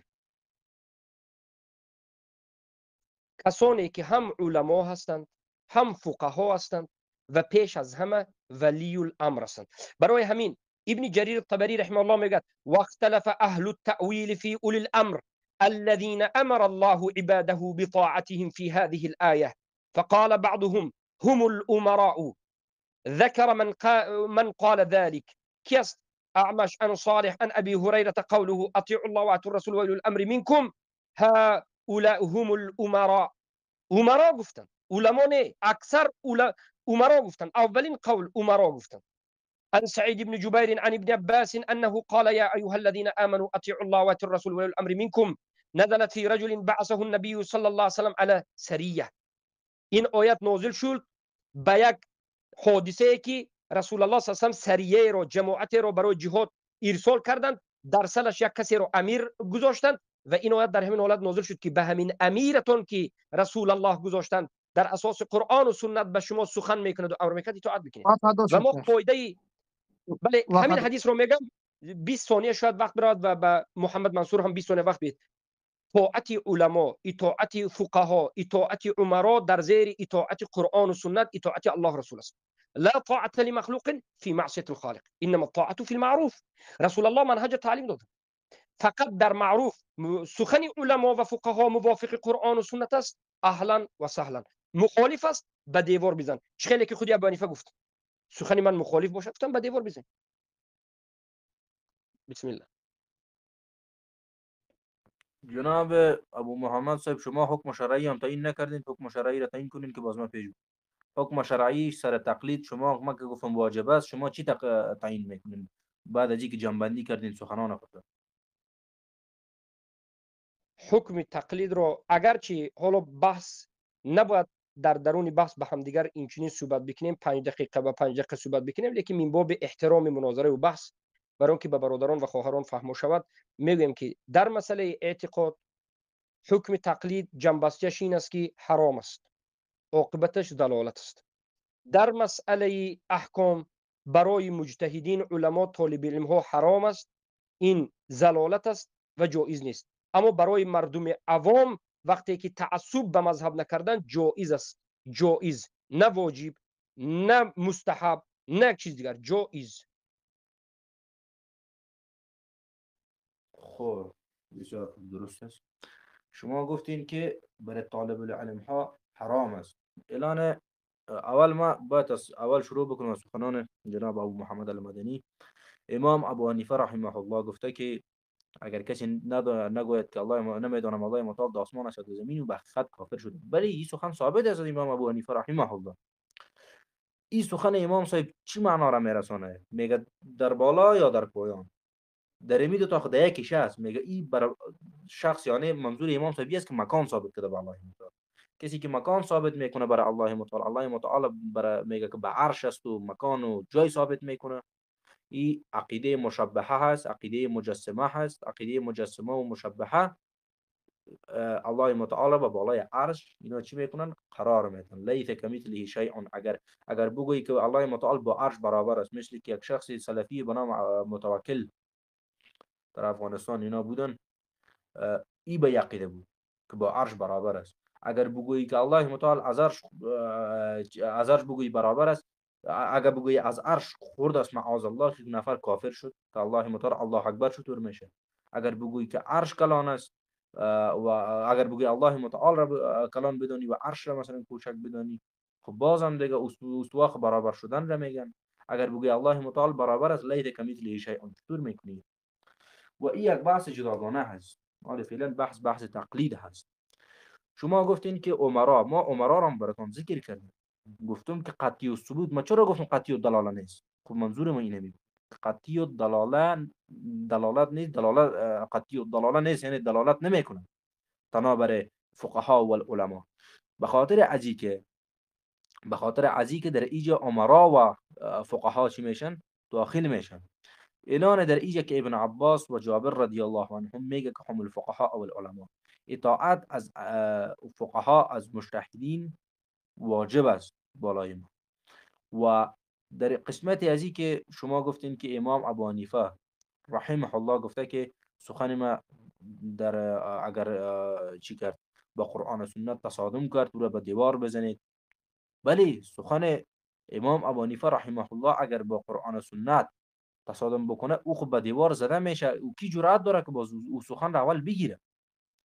شما ثابت به ای بکنین که یک سخن امام ابو حنیفه رحمه الله در این مسائل اجتهادی یا سخن امام شافعی رحمه الله، اما قسم امام مالک رحمت الله علیه و امام احمد رحمت الله علیه و همچنان کینا خود چهار مذهب امام بخاری رحمه الله هم داخل میشه و امام مسلم رحمه الله، اونا هم در یک قول که مجتهد مطلق بودن، در یک قول که در مذهب امام شافعی رحمه الله علیه بودن.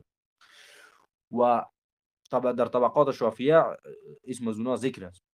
و در این قسمت که شما گفتین اینطور کدام سخنی که مخالف قرآن و سنت باشه موجود نیست از فقهای کرام. فقهای کرام تمام دلایلی که گفتن از نظر قرآن کریم، از نظر سنت نبوی و تا زمانی که ناگزیر نشدن از اجماع، از قیاس و از اجماع از اینا کار نگرفتن و تا زمانی که از قرآن کریم و سنت نبوی استدلال توانستن. و اگر شما بگوین که امام ابو حنیفه رحمه الله یک قولش مثلا مخالف آمد، المجتهد یخطی و یصیب، مجتهد خطا میکنه ثواب میکنه، این مذاهب به ثواب رسیده، به ثواب رسیده تا اینجا. اگر امام شافعی رحمت الله علیه در اینجا مثلا خطا کرده باشه یک ثواب برده، اگر مطابق قرآن کریم و سنت نبوی تاج کرده باشه دو ثواب برده. همون قسم امام ابو حنیفه رحمه الله، امام مالک رحمت الله علیه، امام احمد ابن حنبل رحمه الله و به میشه. و شما گفتین که اگر طالب العلم باشه برزو حرام است. حرمت این امیر شما ثابت بکنید از قرآن کریم، سنت نبوی، اجماع، قیاس. حرمتش ما خو وجوبش گفتم که در یک قول قطعی و ثبوت است، قطعی و دلاله نیست.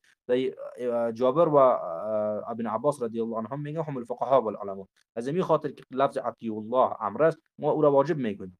و شما گفتین که حرام است و شما می تقسیم بندی از کجا کردین که از کدام کتاب، از کدام عالم که شما گفتین که برای طالب العلم حرام است، بین نفرکات جایز است، بینیا که میفهمن به یا حرام است؟ این شما از کجا کردین، از کجا آوردین؟ و وقتی که شما میگین آدرسش هم ذکر بکنین، مثل که ما میگم که مثلا کتاب فقه الابساط که ما برای شما چی کردم که صفحه 161 آدرس دادم و اگر از تفاسیر آدرس میتونم آدرس سوره را میتونم، فلان سوره در فلان آیه، مثلا سوره النساء آیه 59 امیر اکن شما هم آدرس بدید. السلام علیکم و رحمت الله و برکاته. بفرمایید شما صحبت. بسم الله. سوالی که بله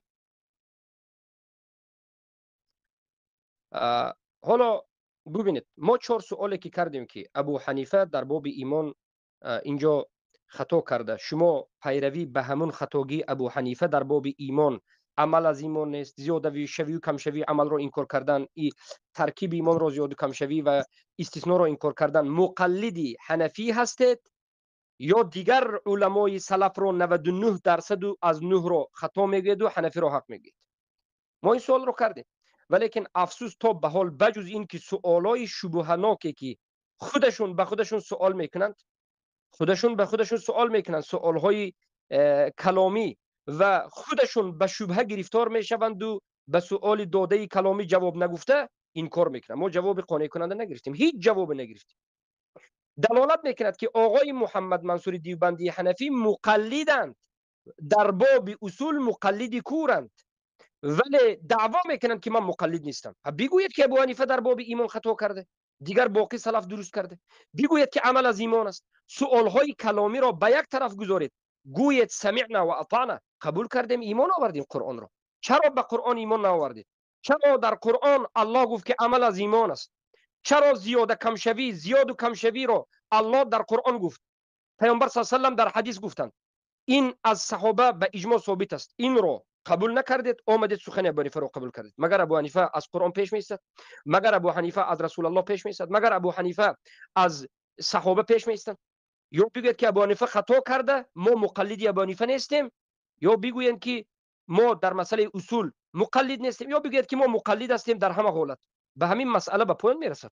اگر شما بگید که ما مقلدی کور هستیم، مثلا معلوم شد که مقلدین کور همچنین هستند، لیکن ما فکر میکنیم که خود را به کوری نمیزنیم.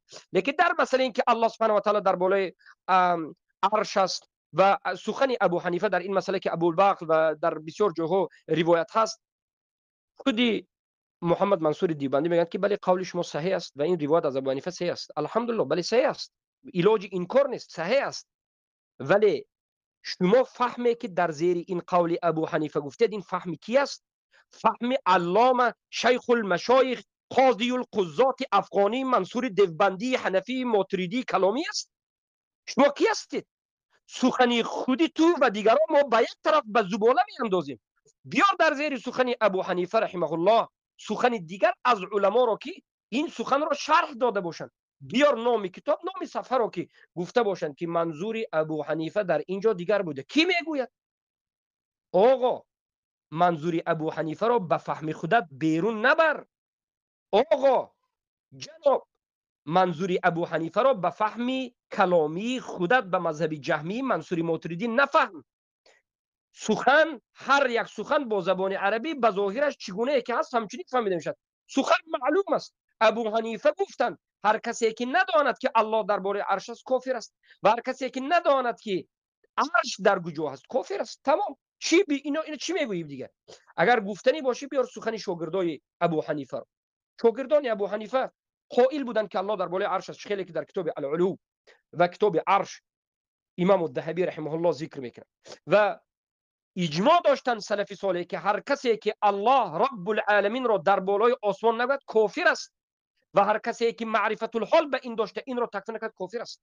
در کتاب التوحید علامه ابن خزیمه رحمه الله ذکر میکنند که هر کسی که علو ذات الله در بالای عرش بودن الله انکار بکند این کافر به قرآن، به سنت، به اجماع سلف صالح است. بعد از مرگش به این جنازه نیست، به قبرستان مسلمان جای نیست، مرده اون به صحرا گذاشته میشد. هر کسی که این کار کرد ابو حنیفه او را تکفیر کرد. پس بگو که مقلدی کی هستی بالاخره؟ مقلدی از یک جای مقلدی ابو منصور ماتریدی. این سخن ابو منصور ماتریدی است. ابو منصور ماتریدی جهمی رو داری تقلید میکنی. هیچ نه مقلدی خالصی ابو حنیفه، حتی مقلدی ابو حنیفه هم نیست. این دلالت میکرد که منهج اعتقادی محمد منصور دیوبندی حنفی منهج کلامی هست، ضد ابو حنیفه است. اما در باب احکام بله نمازش، روزش و حجش رو به مانند فقهی حنفی میکنه، اما عقیده کلامی است. عقیده خالص کلامی است. خیلی که ضدیت ابو منصور ماتریدی به ضدیت حنفی رو گفتم یک شمین است. الله رو ابو حنیفه در بالای عرش میگه، ابو منصور در پایان میگه، یعنی در همه جا میگه. بالاخره این یک کفر دیگری که این اهل ملتی مقلدین دارند و به همین ما میگیم که به همین تقلید به کفر رفتید. اما در مسئله این که سوره نساء بارک الله فیکم که در مسئله اطیعوا الله و اطیعوا الرسول و اولی الامر منکم بود، ما بیان کردیم که اولی الامر منکم هم علما، هم فقها و هم امرا رو در بر میگیرد. رسول الله به ما تعلیم دادند که اطاعت به انسان‌هایی که از علمای و فقها امرا هست که است. بارک الله فیکم. بله شیخ وقتتون شد. بخشش 30 سکند گذشت، من حتما توقع میکنم دیوان. برادران محترم، یکی که جناب ابو محمد المدنی پاسخ ندادن که امی تقسیم بندی را که اینا کرده بودن که برای طالب علم ها حرام است تقلید کردن و به اشخاصی که امی هستن نمیدانن چیزی را و جواز داره و جایز است برای زوا که چی کنه و تقلید بکنه. دوم دیگه باز هم در مسئله استوا برش رفتن اینا که مسئله استوا برش مسئله جداگانه هست و اینا ما شبهش جواب دادیم و الحمدلله جواب هم میتیم، لیکن فعلا مسئله در اون است. و در قسمت ایمان، اگر ایمان را میگه که امام ابو حنیفه رحمه الله از چی؟ از عمل به جوارح منکر بود، در حالی که منکر نبوده. عقیده ما هم همی هست در قول امام ابو حنیفه رحمه الله و ما هم این میره قبول داریم که اسلام عبارت از عمل به جوارح هست، انقیاد و تسلیم شدن هست. وقتی که اگر تو ایمان را بگویی که اقرار با زبان، تصدیق با قلب، عمل با جوارح، اسلام را چی تعریف میکنی؟ اسلام را باز نمیشه که تو تعریف بکنی. اسلام خود انقیاد و تسلیم شدن. انقیاد و تسلیم شدن وقتی که بگویی خود چی است؟ قبل ما عمل کردن است با تمام احکامات اسلام. الان برادران محترم شما ببینید اینا میگن که الله متعال به بالای عرش است. کی میگه؟ کتاب عقیدة الطحاوی. کتاب عقیدة الطحاوی اینطور یک موضوعی را در اینجا ذکر میکنه که لا تحوی الجحات الصد كثائر المبتدعات. میگه الله متعال فرا نمیگیرد الله متعال را چی؟ جهات ششگانه. وقتی که اینا میگن بالا چی معنا میده؟ بالا یک جهت است. الله متعال عقیده ما همی است که موجود بلا مکان، موجود بلا مکان. کتاب فقه الابسط ما آوردم از امام ابو حنیفه رحمه الله که گفتم که امام ابو حنیفه رحمه الله هم عقیدهش امی بوده که الله متعال موجود بلا مکان و ایشان مرا میگن که تو نه پیرو فلانی سی، ما چون ابو منصور ماتریدی سی. ابو منصور ماتریدی تو عقیده را داشت، امام ابو حنیفه رحمه الله نداشت و اینا تفسیر میکنن میگن که رویتا میبینن امو موضوعی که امام ابو حنیفه رحمه الله قولی را که ذکر کرده، یعنی موضوع ای است که شخص کافر میشه. چرا؟ میگه در آسمان یا در زمین. و گفتم از این دو تا میگه که در یکیش خو هست، در یکیش خو هست، یا در آسمان است یا در زمین. میگه او کافر شد که به الله متعال جسم قائل شدن. معنای زیگه اینطور است. اینا برداشت اشتباهی میکنن از قول امام ابو حنیفه رحمه الله. اگر او را انکار کنی خود کتاب فقه الابسط هم از امام صاحب گفتم صفحه 161 براتون خواندم که قل ارایت لو قیل عین الله تعالى فقال يقال له كان الله تعالى ولا مكانا قبل ان يخلق الخلق كان الله تعالى ولم يكن عین ولا خلق كل شيء وهو خالق كل شيء. برادران محترم شما ببینید میگه الله متعال کسی که از ما سوال بکنه که بگوید که لو قیل عین الله کجا از الله متعال فقال یقال ما برزو خواهیم گفت که الله کان الله تعالی ولا مکان. الله متعال بود زمانی که مکان. ایران برادران محترم مکان زمان مخلوق است و الله متعال پاک منزه است. یه بحث جداگانه هست که اگر باز وقتی تعیین کردن ما دیگه بارم امروزشان بحث میکنیم. ولی فعلا موضوع سر تقلید میچرخه. تقلید را ایشان اول گفتم میرای نکردن که از کدام کتاب از قرآن کریم سنت نبوی. حکم شرعیش که شما گفتین که طالب العلم اگر باشه حرام است، اگر کسی که مثلا امی باشه برزو جواز داره. همین تقسیم بندی کدام عالم، کدام شخص، کدام مجتهد کی میره کرده و کدام تفسیر کرده میره آورده. اعلان برادران محترم شما ببینین که همین قسم یک حدیث شریف ما برای شما در ایجاد سنن ابی داود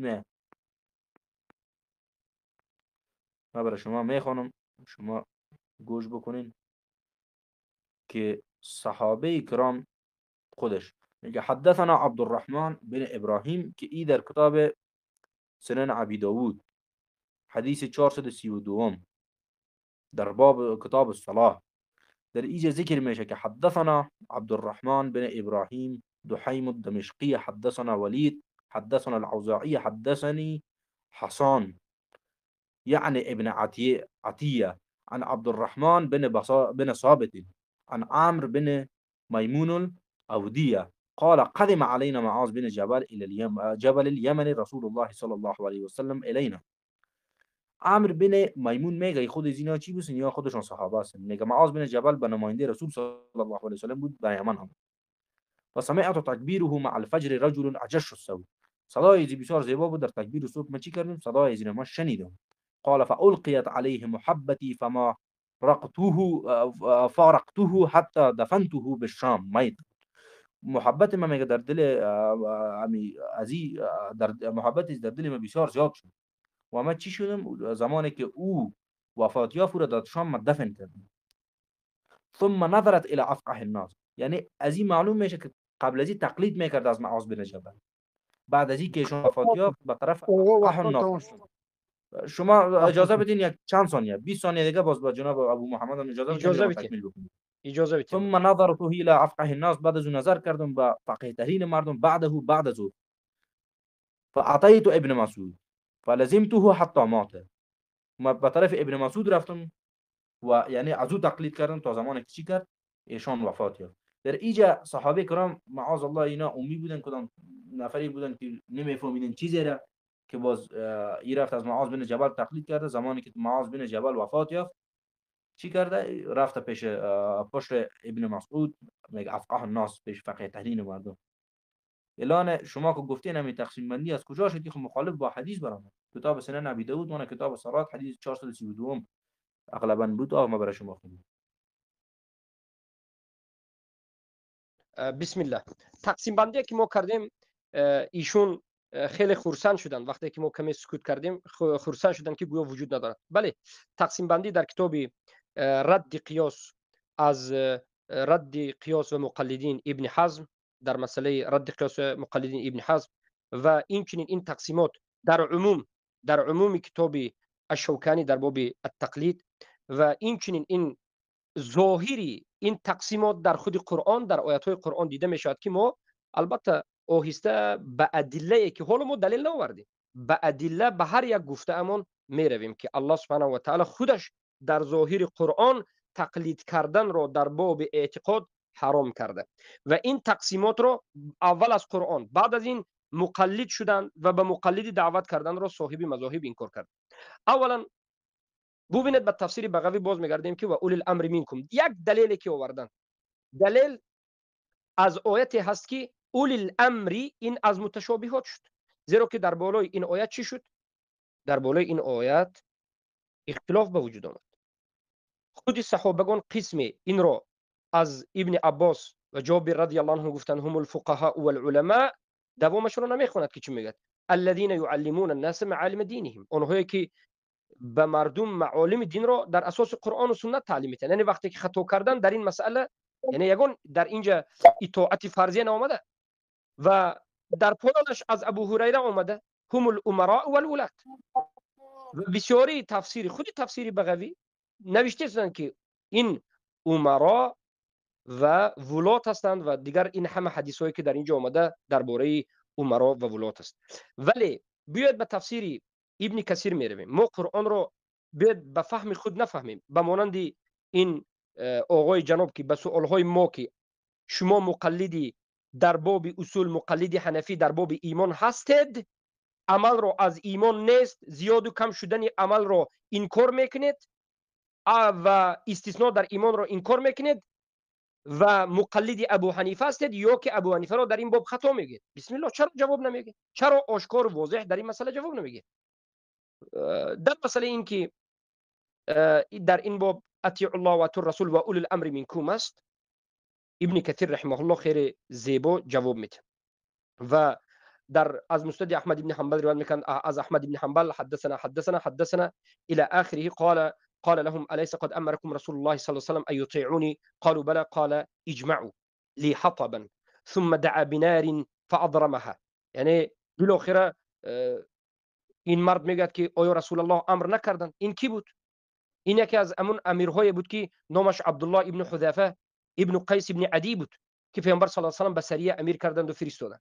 او گفت به من اطاعت مطلق میکنید، بیارید یک آتش رو آتش برافروزیم، آتش شعله بکنیم، آتش اندازیم و بعد از این امر دیگری فهم القوم ان يدخلوها، امر کرد عزمت علیکم لتدخلونها، عزمت علیکم لتدخلونها، یعنی من قصد کردم که ای مردم شما به درون آتش دروید.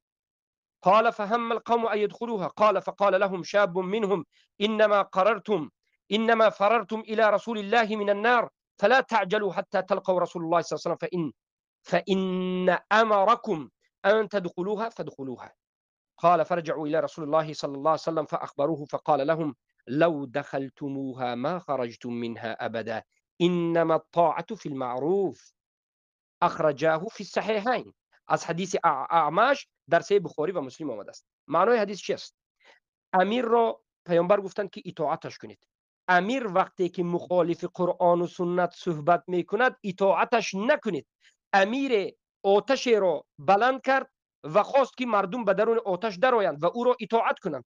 جوان گفت که ای مردم شما از آتش جهنم فرار کردید و به نزد محمد علیه السلام آمدید و ایمان آوردید، چگونه به آتش داخل میشوید؟ اطاعت نکنید به این امیر، در این که معصیت میکند. این خبر به رسول الله رسید. رسول الله گفتند اگر اطاعت میکردید این امیر را به آتش داخل میشدید، ابدا از او بیرون نمیشدید. انما الطاعة فی المعروف، اطاعت در معروف است. یعنی مقصد چیست؟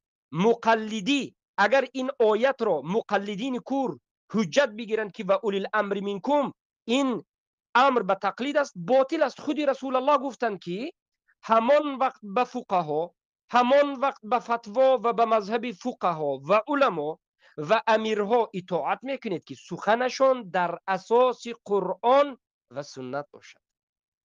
در غیر این صورت اگر اطاعت کردید گمراه هستید. بسم الله. رسول الله گفتند. حدیث در صحیح بخاری و مسلم است. چرا آیت را به فهم خودت میفهمی؟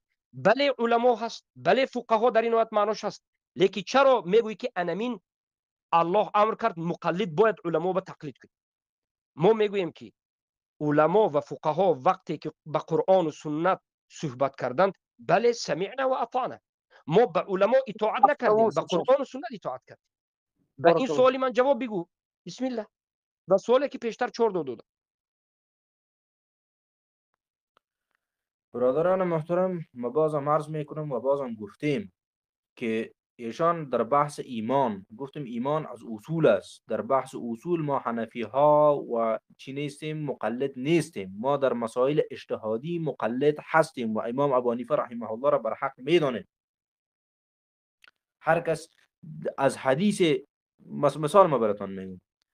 یک لحظه محمد منصور، خیلی که به من مداخله کردید به انصافانه به خودی شما جواب گفتم. حالا اینجا بگو به من که در اصول اگر شما مقلد نباشید، مسئله ایمان اگر اصولی باشد، پس ابو حنیفه در این باب ایمان، در باب عمل، در باب زیاد و کم شوی، استثناء و مرکب بودن ایمان رو انکار کردن، ابو حنیفه در اینجا خطا کرده یا نه؟ امیر شما ببینین که امام ابو حنیفه رحمه الله بازم براتون گفتم که عمل به جوارح را انکار نکردن. زیاد و کم شوی باشه، اینه باشه گذاشتیم، عمل را گذاشتیم، زیاد و کم شوی را انکار کرده که به اجماع جناب گوش کنین. شما گوش کنین جناب ابو محمد، ما با اصولمندی گوش کردیم و با اصولمندی گوش کنین گپای ما. ببینید محمد منصور من گوش میکنم. این چه خیلی که مرا در درون بین بحث سوال کردید و جواب گفتم، حالا وقتی من شما نمیرود. من به این من وقت در بحث شما تا پیشتر شما گپ میزدین ما آرام شیشه بود. نه یک کمی پیشتر، یک 10-20 دقیقه پیشتر در بین یک چیز رو خواستید که از من واضح تر کنید، من واضح کردم. حالا من شما را یک نقطه سوال رو میخوام بگویم. عمل را اگر عمل را گفتید که ابو حنیفه تصدیق گفته بود، تصدیق از عمل سوی نفس و بگفتید، رفتیم. زیاد و کم شوی ایمان را، استثناء را، مرکب بودن ایمان را ابو حنیفه انکار کرده. ابو حنیفه را در این باب شما درست و مقلد هستید و همراه ابو حنیفه هستید، یا ابو حنیفه خطا کرده بود در این باب، در حقیقت در باب اصول اعتقادی گمراه شده، یا شما مقلد ابو حنیفه هستید؟ بسم الله. جناب ابو محمد شما ببینید، یادآوری کنم بخشش، من یادآوری کنم که قاری صاحب بخشش، من یادآوری کنم که در چی چیز شیخ رو داشتید و سوال کردید درباره یعنی تقلید حکمش پرسیدید که چی حکم دارد، شیخ بیان کرده. بارک الله فیکم در این مسئله بشه. بسم الله بفرمایید. بله خب شما ببینین، من براتون میگم که بازم در بحث اصول داخل میشین. در اصول ما جایز نمیدانیم تقلید را. شما بازم میگین مقلد ابو حنیفه هستین در بحث در ایمان. بهترین شما میگن ببینید ابو تناقض در کلام، ضدیت در کلام داره. شما میگید ما مقلد در چی نیستیم؟ در اصول نیستیم. پس اینجا بگویید این مسئله اصولی است. شما مقلد ابو حنیفه هستید یا ابو حنیفه رو خطا کرد میگویید؟ چی است اینجا؟ ابو حنیفه درست است یا خطا است؟ نه چرا خطا باشن؟ ما درست میدانیم امام صاحب در این مسئله. گفتم که امام ابو حنیفه رحمه الله انکار نکرده. جناب صاحب امام ابو حنیفه عمل انکار نکرده. اسلام را عمل به جوارح را در اسلام را وقتی که تعریف کرده عمل به جوارح در مسئله عمل نگفتم. من در مسئله عمل نگفتم. بیاید مسئله عمل که اینجا کشال و این طرف اون طرف میکشید، مسئله زیاد و کم شوی را آشکار انکار کرد، مسئله مرکب بودن ایمان را آشکار انکار کرده، مسئله استثناء در ایمان را آشکار انکار کرده. در این مسئله ابو حنیفه خطا کرده یا که جمهور دیگر باقی مانده سلف خطا کرده؟ شما از کدامش مقلد هستید؟ ما از امام ابو حنیفه رحمه الله مقلد هستیم در مسائل اجتهادی. بازم براتون میگم شما که ببینید این مسئله اجتهادی نیست، مسئله اصولی است. در این مسئله اصولی شما ابو حنیفه را درست گفته. ما در اصول گفتم که مقلد نیستیم، در اصول تقلید را جایز نمیدانیم. بازم تو مسئله اصولی را پیش میکنی برای ما. گوش بکن، ما چرا اصول را پیش میکنیم؟ خودت میگویی که ما در اصول تقلید نمیکنیم، ولی سخن بالاخره تناقض و ناصحیح ناسالم میبرد. داری در اصول به خطای ابو حنیفه که زیاد و کم شدن ایمان را انکار کرده، خطا گفته، به قرآن و سنت خطا رفته در مسئله مرکب بودن ایمان و در این مسئله که احمد، شافعی، مالکی تمام سلف ضد این هستند، داری مقلد از ابو حنیفه هستی. پس بیار دلیل ابو حنیفه را در مسئله زیاد و کم شوی، اما دلیل کلامی نبیار. ما میگیم که اهل حنف اهل رأی هستند، رأیی که برای ما در مسئله اصول اعتقاد حجت نیست. قرآن و سنت و مذهب سلف صالح جناب بیار ابو صحابه. محمد المدنی، شما گوش کنین به حوصله مندی گپای مرا. ما گفتم که امام ابو حنیفه رحمه الله در مسئله ایمان گپ دلایل خود را داره، جمهور دلایل خود را داره. اعلان سعی کنین که ما برای شما چی میگم. مسئله اصولی ما تقلید را جایز نمیدانیم. بازم شما میگین که در این مسئله شما مقلد کی هستین. در مسئله ای که ما تقلید را جایز نمیدانیم، دو ما تقلید نمیکنیم. این گپ یک گپی است که هیچ معنا نداره. که در یک مسئله ای که یک شخص مدعی است که من تقلید فهمیدم نمیکنم که شما در مسئله اصول مقلدی را قبول ندارین، لیکن عملا به لسان حال شما باز ابو حنیفه را مطلقاً در همه جانب خطاگی که دارد و همه سلف صالح ابو حنیفه را مرجعه الفقها گفته دارد با دلایلی که از قرآن نیست، از سنت بفرمایید. نیست، امام صاحب کی دلایل کلامی را مرجع داری گفته؟ بازی. کی مرجع گفته؟ امیر شما ببینید. مرجعه امام شافعی ببینن، اگر کسی که مرجع باشه، مرجعه از عقیده اهل سنت و الجماعت بیرون میشه. اگر بله باز کسی بیرون که از است. عقیده اهل سنت و بله الجماعت بیرون شود، الناس فی الفقه عیال ابی حنیفه، این امام شافعی رحمت الله علیه میگه. و بله بله ابو حنیفه در بله فقه بله در فقه در احکام ابو حنیفه در مذهب اهل سنت است، در اعتقاد در باب ایمان در مذهب اهل سنت نیست. برای همین ابو حنیفه مرجعه جناب الفقها ابو است. محمد المدنی کی سعی گفته کنین. یک کسی که باز مرجعه باشه، باز یک شخصی به نام مرجعه نه؟ شمس الدین ببینید ذهبی. یک لحظه من باب ادب قاری محمد منصور دیوبندی علامه دهر مرجعه نه، مرجعه همزه است.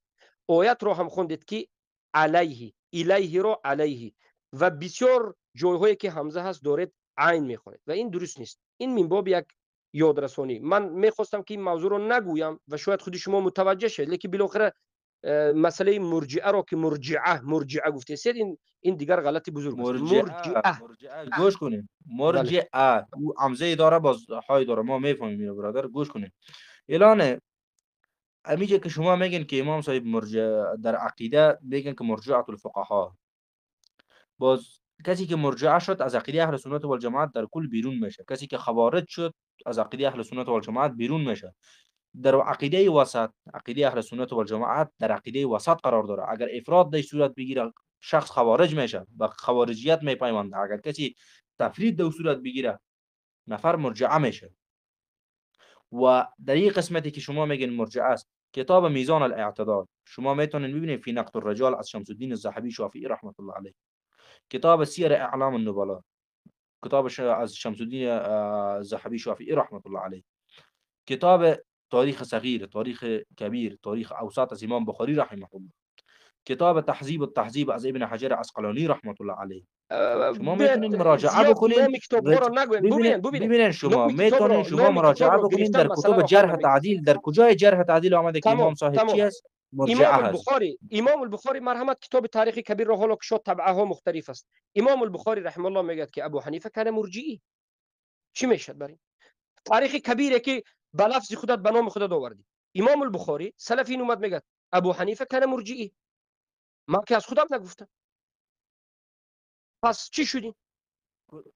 کتابم براتون گفتم، کتاب جرح تعدیل معلوم است برای ما کتابای معلوم جرح است. تعدیل حالا معلوم است. ببین کتاب میزان ببین الاعتدال فی نقد الرجال معلوم است. سیر ببین اعلام النبلاء معلوم است. کتابی تهذیب التهذیب معلوم است. شما در کدام کتاب از این آمده باشه که امام صاحب مرجع است؟ وقتی که حالا مرجع باشه، باز یک شخص مثال شافعی، اگر کسی مرجع، اگر او امام صاحب مرجع باشه، مناقب ابی حنیفه یک کتاب نوشته میکنه و دیگه شهید السجن که یک یک کتاب لحظه دیگرش است، از بالاخره شمس الدین الذهبی بالاخره شافعی رحمت الله علیه. او بالاخره محکم کردیم.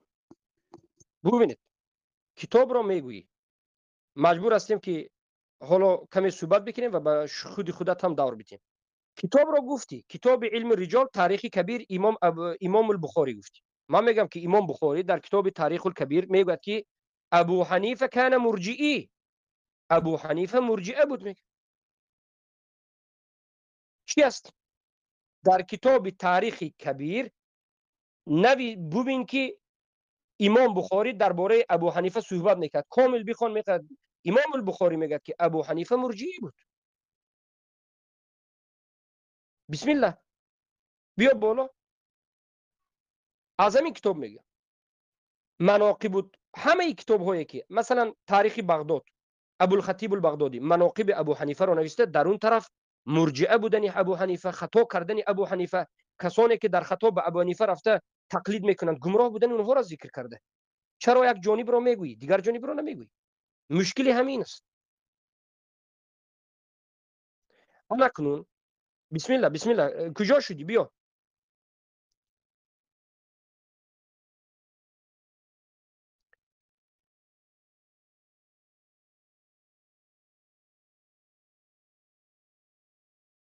حالا ما نرفتیم به مسند امام محمد بن حنبل، نرفتیم که به شما 100 قول بیاریم که ابو حنیفه مرجئه بودند، عمل را از ایمان نگفتند و زیاد و کم شوی را انکار کرد.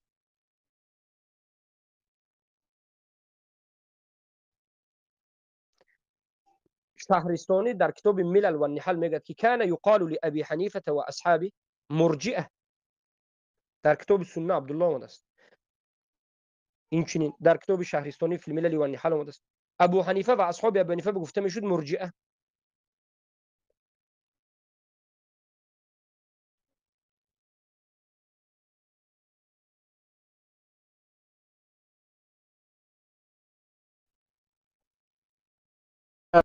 جناب محمد المدنی، الان شما میگین که امام صاحب خب امیر، ما فکر کنیم که امو احیانا امام صاحب جرح کردن مرجعه گفتن. کتاب میزان الاعتدال فی نقد الرجال میکشن از امام بخاری رحمت الله علیه را میگه کان کذابا، کان کذابا. اینا قبول داری تو؟ قبول داری می جرح یک نفر را که همونطور گفته باشه؟ یک لحظه اگر ببین تاریخ ببین کسی که ابو امام بخاری را کذابا گفته است کی بود، چی عقیده داشت و عصری چند بود؟ بسم الله بفرما که ما به تو منهج اهل سنت رو بفهمیم. امام بخاری اهل سنت بود، اهل حدیث بود، سلف بود، وفات کننده 156 هجری بود. بعد از وفات ابو حنیفه بعد از 100 سالش در عصر سلف، خودی ابو حنیفه را در زمان سلف در کتاب تاریخ الکبیر گفت مرجئی. شهرستانی در کتاب العلل و النحل گفت مرجئی. فرزند احمد ابن حنبل صدها روایت آورد که ابو حنیفه مرجئی بود در زمان سلف. اما کتابی که تو میگویی آیا در زمان سلف بود؟ بسم الله به من بگو. سلف به غیر سلف رو فرق کرده میتونی؟ ما غیر سلف به بالای سلف وقتی که صحبت ناجوز ناسزا گفتند و از هوا گفتن قبول نیست. اما به من بیار که از زمان سلف کسی ابو حنیفه رو در زمان سلف گاب زده باشد. در باب امام بخاری نیست، در باب برادران امام نیست. محترم صبر کنین، صبر که من برات میخوانم. خب در قسمت کتاب میزان الاعتدال فی یک نقد لحظه کی الرجال نوشته؟ شما من گفتم کی شمس نوشته؟ الدین الذهبی شافعی رحمت الله علیه بله. عصر چند است این؟ تقریبا در سالهای 748 هجری. شما ببینن برادر، این کتاب جرح و تعدیل است، اگر این کارم بکنی این کار نمیشه. جناب ابو چرا نمیشه؟ محمد المدنی چرا میشه؟ کتاب این جرح و اینجا تعدیل است. چیزی که تو میگویی در حق امام بخاری غلط است. چیزی که تو میگویی نیست، در نزد ما که شده است این چیز. خلاص دیگه، بخون خب که ما ما میگم چیزی که شما در حق امام ابو حنیفه رحمه الله میگن او هم غلطه. ما نگفتیم، ما از خود امام بخاری سلف گفتیم. آقا از سلف گفتیم، من نگفتم. ما هم تو به من نگفتیم، از ما سلف من از بیار. کتاب شمس الدین ذهبی نه گفتیم جناب. ببین ما هم شمس الدین نگفتیم، ما هم ذهبی از خود سلف گفتیم. است. ببین نه شمس الدین ذهبی شما سلف یعنی است یا تنها غیر سلف سلف؟ قبول دارین؟ شما بله تنها در سلف حق قبول سلف، دارین؟ بله خلاص در حق سلف سلف قبول داریم. آیا دیگه منهجا دیگه آیا سلف را دیگه کسی دیگه میتواند محکوم بکنه؟ امیر از شما از کجا گفتین؟ طبقه بندی از کجا آوردین که در حق سلف قبول است، در پیامبر حق صلی الله علیه و سلم گفتن، پیامبر گفتن خیر متأخر. القرون قرنی، خیر القرون قرنی ثم الذين يلونهم ثم الذين يلونهم. پیامبر گفتن. چی میگویی بین؟ ولی چی خیر ارتباط القرون داره است. ده؟ این هیچ ارتباط به این ارتباط دارد که نداره خیر برادر، هیچ القرون. ارتباط داره ده. هیچ ارتباط داره ده خیر القرون ده. ببین سوال میدهد منصور دیوبندی، سوال میدهد دیوبند گوش نمیکند. ارتباطش همین است که خیر القرون این کسانی هستند که رسول الله صلی الله علیه و سلم تزکیه به این خیر القرون سلف صالح داده.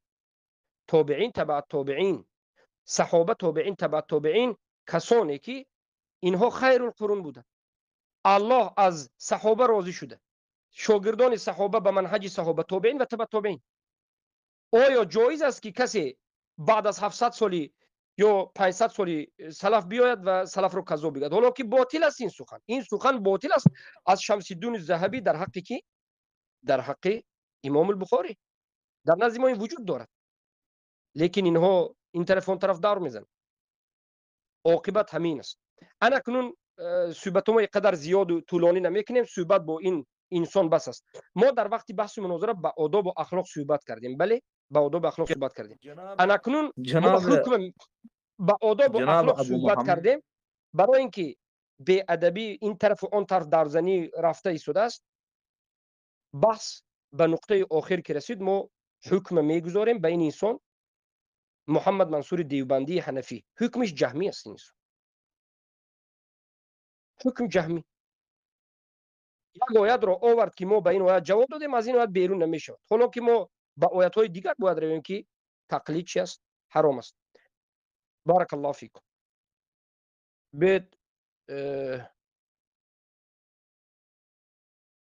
اگر محمد منصور دیوبندی آماده باشد، باز 5 دقیقه ادامه بدیم. جناب یک در محمد کشمکش سعی کردیم، کنین 5 دقیقه تناقض داره ادامه بدیم. گفتن. ببینین تناقض داره. پیشتر شما تقسیم بندی میکنین، بعد از اون میگین که حرام است. یک دفعه حرام میگین، یک دفعه میگین به فلان جایز است، به فلان حرام. انا این جهالت ما اجازت نمیدیم. این جهالت اجازت نمیدیم. انا این جهالت است، این تهمت است. وقتی که به احترام صحبت کردیم، به سری ما چیزی که نگفتیم نزنید. ما چیزی که حرام گفتیم، حرام در جایش خودش ایستاده است. ما گفتیم ای انسان متهم، وقتی که از خودی من طلب کردی که در مسئله حکم تقلید صحبت کن، تقلید صحبت کردم.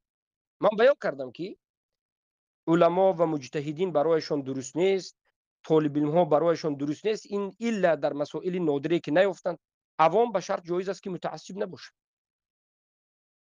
حالا کنیم بیاید ما به دلیل های خود رویم. اولا یکم دلیلی که مقلدین میآورند، شبهه مقلدین، آیتی چی است؟ و اولو الامر منکم بود که دیدید که پیامبر صلی الله علیه و سلم در حدیث صحیحین متفق علیه گفتند که همان وقت به علما و به فقها و به ولی الامر اطاعت کرده می شود که چی باشند؟ انما الطاعة فی المعروف گفتند. اخرجه فی الصحیحین من حدیث الاعمش. نظر کنید برادر عزیزم، تفسیر ابن کثیر نظر بکنید. بالاخره تفسیر ابن کثیر خودش، ابن کثیر در دوامش گفته شده. و از ابو داود صاحب کتاب سنن عن رسول الله صلى الله عليه وسلم قال السمع والطاعة على المرء المسلم فيما أحب وكره ما لم يؤمر بمعصية فإذا أمر بمعصية فلا سمع ولا طاعة. پیامبر صلی الله علیه و سلم تعلیم دادن که سمع و طاعت، قبول کردن و اطاعت کردن برای یک مردم مسلمان در همون جایی هست که تو را به معصیت امر نکند، به گمراهی امر نکند، به تو را به گمراهی نبرد. زمانی که تو را امر کرد و به تو تعلیم داد معصیت رو، گمراهی رو، فلا سمع ولا طاعه، نه قبول میکنی نه اطاعت میکنی. یعنی تقلید نیست. تقلید قبول کردن است، سمع است. تقلید وجود ندارد. در مسئله که یک عالم، یک فقیه خطا کرده، از رأی خودش مخالف قرآن و سنت صحبت کرده و این ثابت شد، در این حالت تو باید این کار بکنی. چقدر که ما سخنهای 4 مذهب رو در این مسئله ذکر میکنیم، حالا لیکن من در زیر این آیت گفته شدم. عن عبادة بن سامت قال بايعنا رسول الله صلى الله عليه وسلم على السمع والطاعة في منشدنا وأكرمنا إلى آخر الآية إلا أن تروا كفرا بواحا عندكم فيه من الله برهان. أنا مخير رفته است. پیامبر صلی الله علیه و سلم میگن، از انس رضی الله عنه روایت است که رسول الله صلی الله علیه و سلم قال اسمعوا واطيعوا وان امر عليكم عبد حبشي كأن رأسه زبيبه. وقتی که به قرآن و سنت اطاعت میکرد. روایت امام مسلم بعد از این با دیگر روایت رو آورد. یعنی امام مسلم بارک الله فیکم، امام ابن کثیر خیلی آورد، خیلی روایت های زیاد آوردن که علما، مقصد آخر میگیم، علما و فقها و امرا و اولو الامر منکم، انا همین ها هستند. وقتی که در اساس قرآن و سنت سخنی کردند قبول است.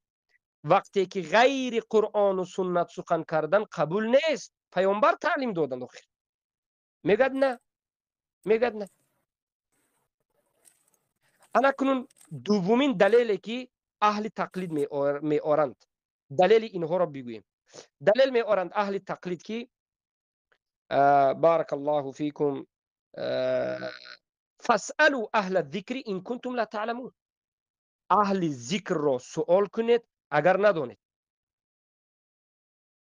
انا گفت الله امر کرد که اهل ذکر، اهل قرآن، یعنی اهل ذکر، علما، فقها، اینها را سوال کنید. میروید سوال میکنید، فتوا داد، شما مقلد شدید. لیکن ما میگوییم، علمای ما میگویند، به مانندی که شوکانی در مسئله تقلید این تقسیمات بندی که من کردم کرده، حکم تقلید را کرده و در زیر این آیت در باب شبهات، رد شبهات میگوید که اهل ذکر، اهل علم، همون علما و همون فقهای هستند که در اساس قرآن و سنت سخن میکنند. شما همان علمای را سوال کنید که در اساس قرآن و سنت به شما جواب میده. اما یگان علمای را سوال کردید که در اساس قرآن و سنت فهم سلف جواب نداد، هرگز سوالی کردتون رو اطاعت نمیکرد و دیگر از او سوال نمیکرد. الله نگفت که فاسألوا العلماء ان کنتم لا تعلمون، نگفت علما را سوال کنید اگر ندانید، نگفت اهل ذکر را. اهل ذکر چی است؟ ذکر قرآن است. انا نحن نزلنا الذکر. ذکر قرآن است، ذکر سنت است. قرآن در قرآن دو آیت است. دو بار کلمه ذکر در این دو آیت، در یک بار ذکر را، قرآن را ذکر میگه، در دیگر سنت را ذکر میگه. اهل ذکر علمایی که از قرآن و سنت صحبت میکنه. انا اینها را سوال کرده و اجتهاد قبول کرده میشه، گپایی که در اساس وجود است. اما خود تقلید چی است؟ بالاخره ضلالت است که حالا ببینید دلیل هایی رو که باید ما از سخن ائمه چهارگانه میگفتیم، دلیل هایی که از قرآن میگفتیم، بالاخره که اینو انسان که رفت، لیکن حالا می اومد خوب میشد.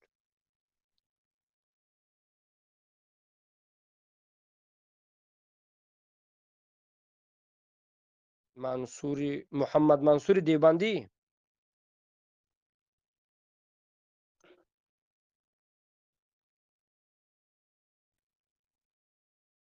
السلام علیکم و رحمت الله. و علیکم السلام و رحمت الله. جناب ابو محمد مدنی، شما کار نکردین دوست ما را از لایف میپرن، باز بر گپ میزنین. این کار خوبی نیست برادر. آخر من ایشون رو از لایف نگرفتم، من ایشون رو از اینجا پاک نکردم.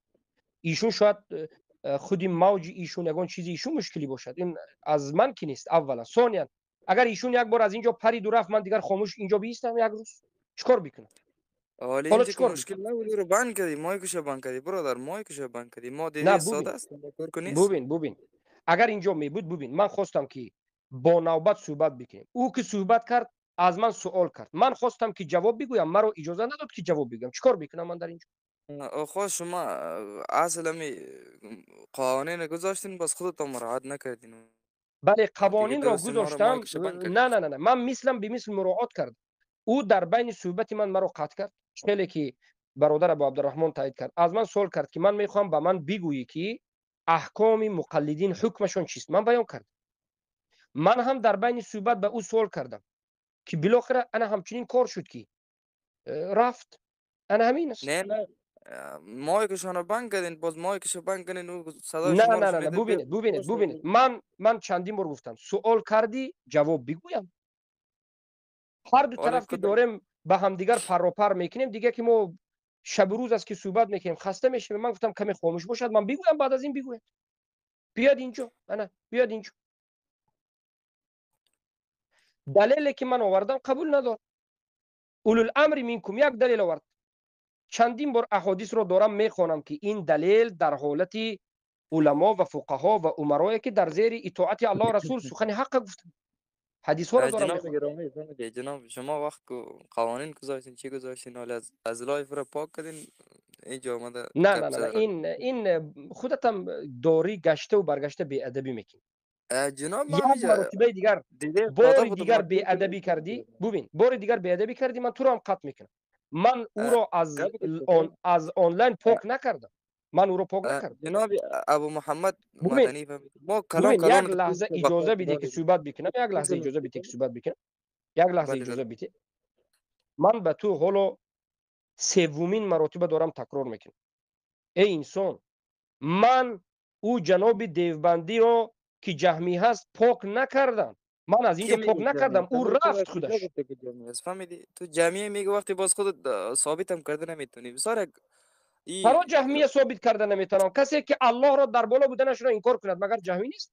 یا من بگوش برش کو گفتم دلیل اون یک شد جواب داده نتونستی این چی رقم این نامردی است فهمیدی چرا جواب نگفتیم؟ همه احادیث ها را حالا یک دلیل آورد. دلیل ها یک دلیل از سوره نساء آورد که تو به حال جوابش میگی. یک دلیل از گپ سوره گوش نساء آیت 59 آورد و اولی حالی الامر بس منکم. جواب گفتیم. دلیل دومی که اینها شما نآوردین من خودم آوردم از نام شما. فاسالوا اهل الذکر ان کنتم لا تعلمون. دلیل شما رو من حاضر آوردم. به این هم جواب گفتم.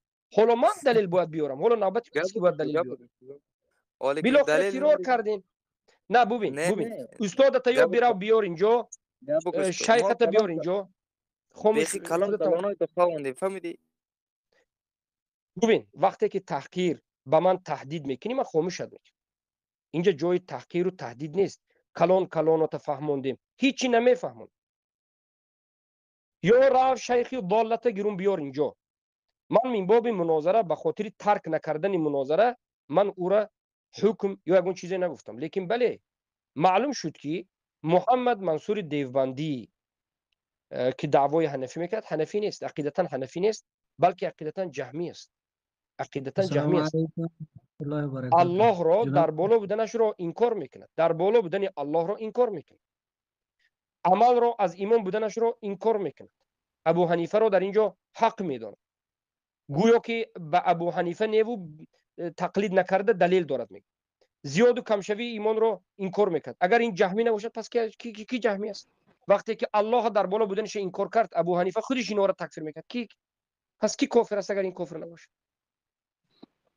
بالاخره و علیکم السلام السلام عليكم ورحمه ورحمة الله وبركاته. الله و علیکم السلام ورحمه الله. السلام عليكم ورحمة الله. أستاذ محترم إن شاء الله جور علیکم هستین. السلام و رحمت الله و برکاته. بله هستیم. استاد ابو محمد مدنی حفظه الله اینا یک بهانه میارن به خاطر بهانه ای که آوردن باز به همین بهانه فرار میکنن از مناظره. بله ما خیلی به این انسان ها زیاد صحبت کردیم. ببینید یک دلیل رو میورد گشته و برگشته گاب میزند. ما هم خواستیم که کمی صحبت کنیم. صحبت کردن نمیگذارد. بله من تن میگیرم که یک مرتبه مایکش رو محکم کردم و من گفتم که من مایک شما رو محکم میکنم تا که من صحبتم رو بکنم و باز میکنم. فرار کرد رفت. یک بار اومد السلام باز صدای علیکم بلند کرد و رفت. تمام دیگر اون چیزی نیست. السلام عليكم ورحمة السلام الله علیکم وبركاته. و علیکم شیخ صاحب. السلام و رحمت الله. بله بخشش جناب باش شیخ استاد صاحب. بزرگوار، یک سوال داشتم درباره از که در یک جای زندگی میکنیم و در نزدیکی ما مسجد از اهل سنت است و ما از عقیده خود ملا امامش خبری نداریم، فقط هم قدر است که او به طریقه سنت رسول الله صلی الله علیه و سلم نماز میخونه و یعنی یک شرایط هم نیست که ما او رو بشنویم و ازش درباره عقیدهش پرسان بکنیم و میخواستم درباره به ما یک معلومات بده استاد گرامی که آیا در پشت از اون نماز ما میشه یا نه. بارک الله فیکم. در مسئله این که وقتی که زمانی که فتنه منتشر می شود، فتنه جهمی ها به مانند نمیخل خوبسایی که الله در بالا بودنش انکار میکنند، صفت های الله انکار میکنند، اینها معطله جهمی هستند. انا همچین عقیده منتشر می شود که در افغانستان خیلی منتشر شده است. در این حالت در عقب در پشت هر یک امام اقتدا کردن درست نیست. در پشت هر یک امام اقتدا کردن درست نیست. باید اول از عقیده اون با خبر باشید. این سخن رو کی گفته؟ ابو سفیان ثوری رحمه الله گفته که اللالکی در کتاب شرح اصول اعتقاد اهل سنت میارند و این رساله علاهیده هم چاپ شده و برآمده است که رساله عقیده ابو سفیان ثوری. وقتی که شاگردشان از ابو سفیان ثوری میپرسند که به من نصیحت بکن، ابو سفیان ثوری میگن ولا تصلي الا خلف من تيقن انه من اهل السنه والجماعه. نماز نخوان مگرم از عقب کسانی که تو یقین میکنی که از اهل سنت است. یقین نکردی نماز نخوان. برای ما میگیم که استاد زمانی بزرگوار که بخشش بازم بله که سخن شما را قطع کردم به خاطر از اینکه ما فعلا در افغانستان زندگی نمی کنیم، در کشوری از بیرون از افغانستان هستیم. به خاطر از اون من گفتم به خاطر تراویحی که این رمضان نزدیک است ان بله بارک الله شما یعنی فیکم. نظر بدین. بله، اگر در این منطقه که شما زندگی میکنید عقیده اهل سنت مشهور باشد، روید در اینجا از پشت امام اقتدا کنید، نماز کنید. اما عقیده اهل سنت مشهور نباشد و عقیده جهمی ها به مانند این کار کنندگان صفات های الله، این کار کنندگان علو ذات الله، در بالای عرش بودن الله این کار کنندگان و غیر و غیر، این چنین انسان ها باشند، اول باید انیق کنید. والله اعلم. بارک الله فیک. تشکر بسیار زیاد استاد گرامی. و دیگه ای که منافقین زیاد است و نمیخواین شما در این گروه فعالیت داشته باشین، دیگه الله شما را حفظ و با برکت داشته باشه. حیاک الله. حیاک الله. السلام علیکم. سلام علیکم و رحمت الله. یک سوال کوچک داشتم. آیا می پدر و مادر میتونه که به پسر خود یا به دختر خود که ازدواج کرده باشند زکات خود بده؟ بخیر سلامت.